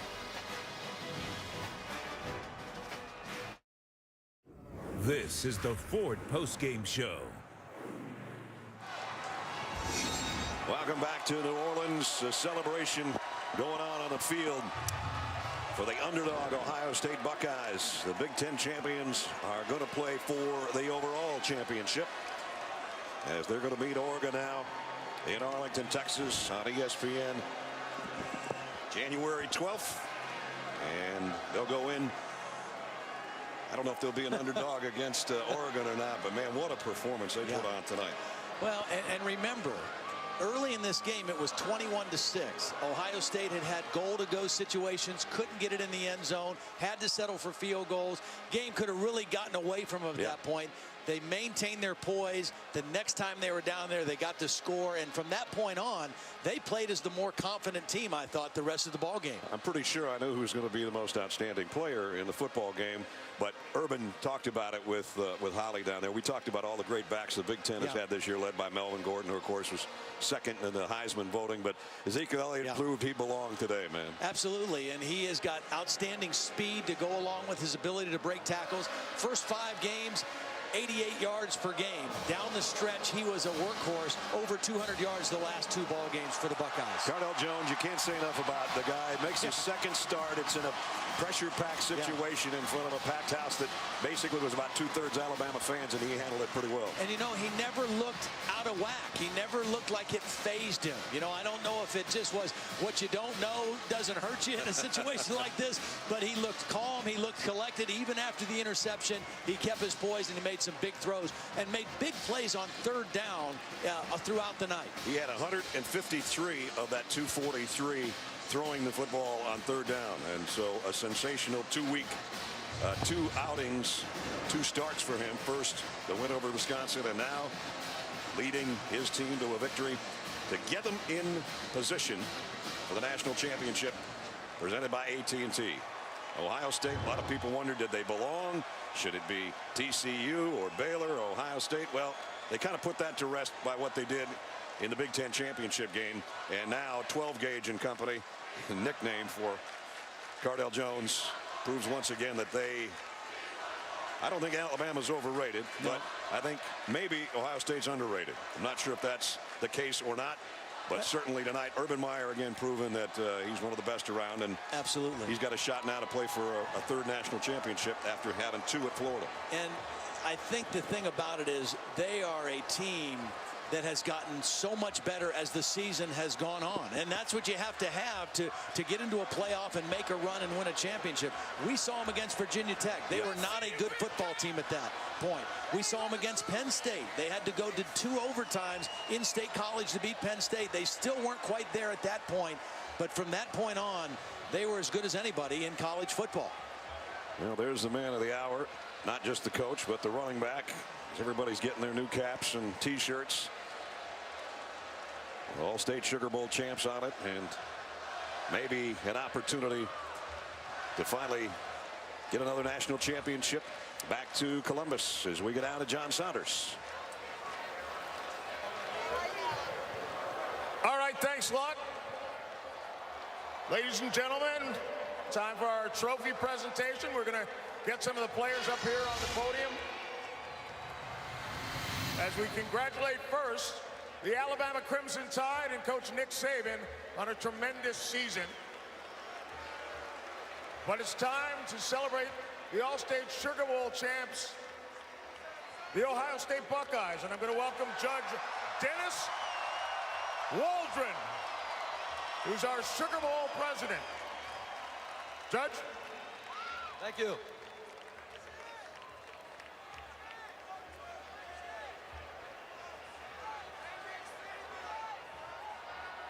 Coach, on behalf of the All-State Sugar Bowl Committee, it is my honor and pleasure to present our trophy to you, to your outstanding Buckeye football team, the Ohio State University, and all of your fans across the nation. Congratulations on this great victory and a trip to the first ever college football playoff championship game.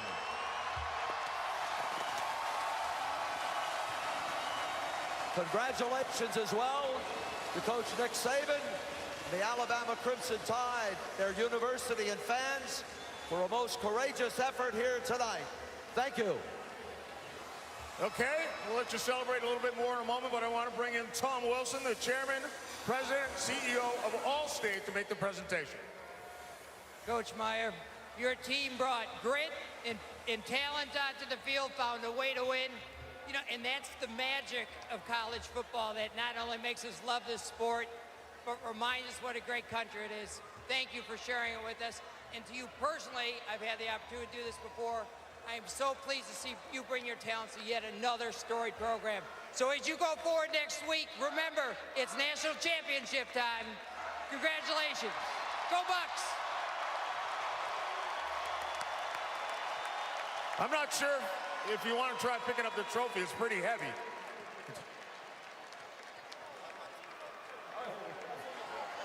We need a few players to help.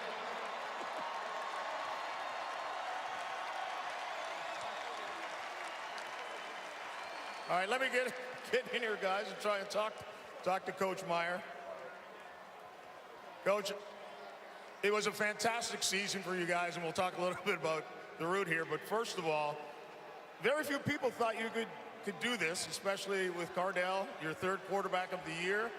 Talk about the resiliency of your team, especially falling down and turning the ball over early. Thank you.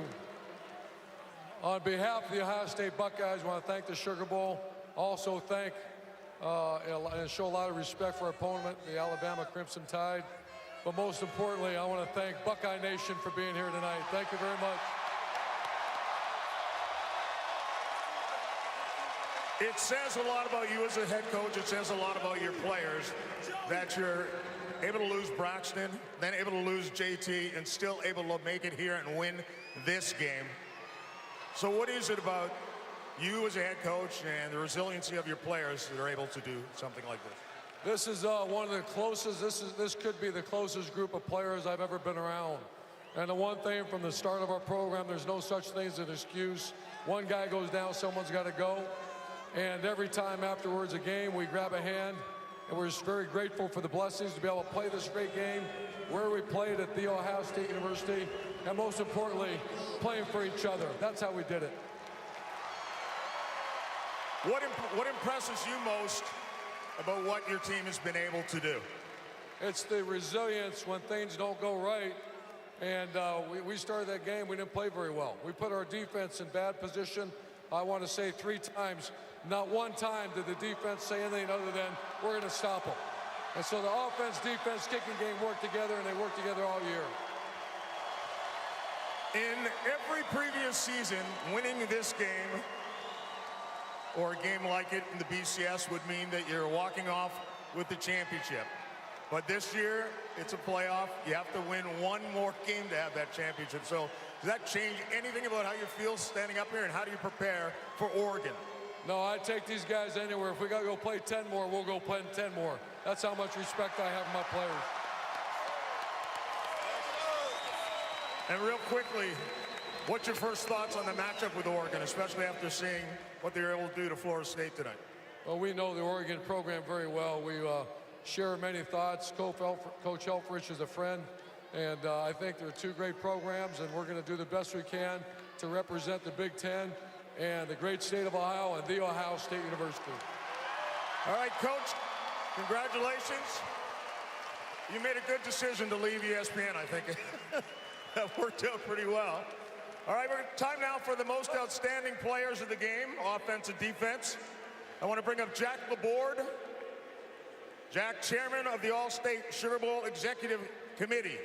First of all, the most outstanding offensive player.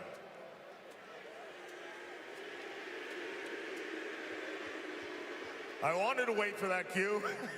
Ezekiel Elliot, who of course had an All-State Sugar Bowl record, 230 yards on just 20 carries. Incredible.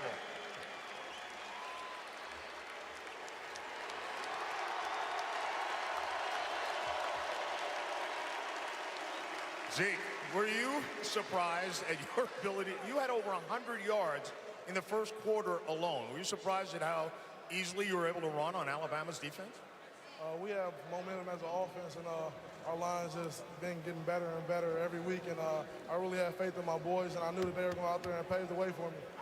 It's clear you guys have a lot of faith in each other. And again, with Cardale coming in and starting just his second game of the season, did you know that you had to have extra pressure on you, especially because you did the same thing against Wisconsin as well?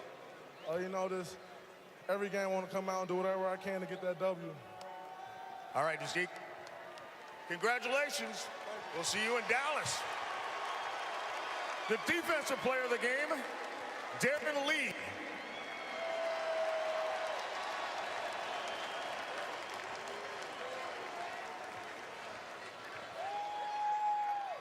Darren, this defense stepped up at some incredible times.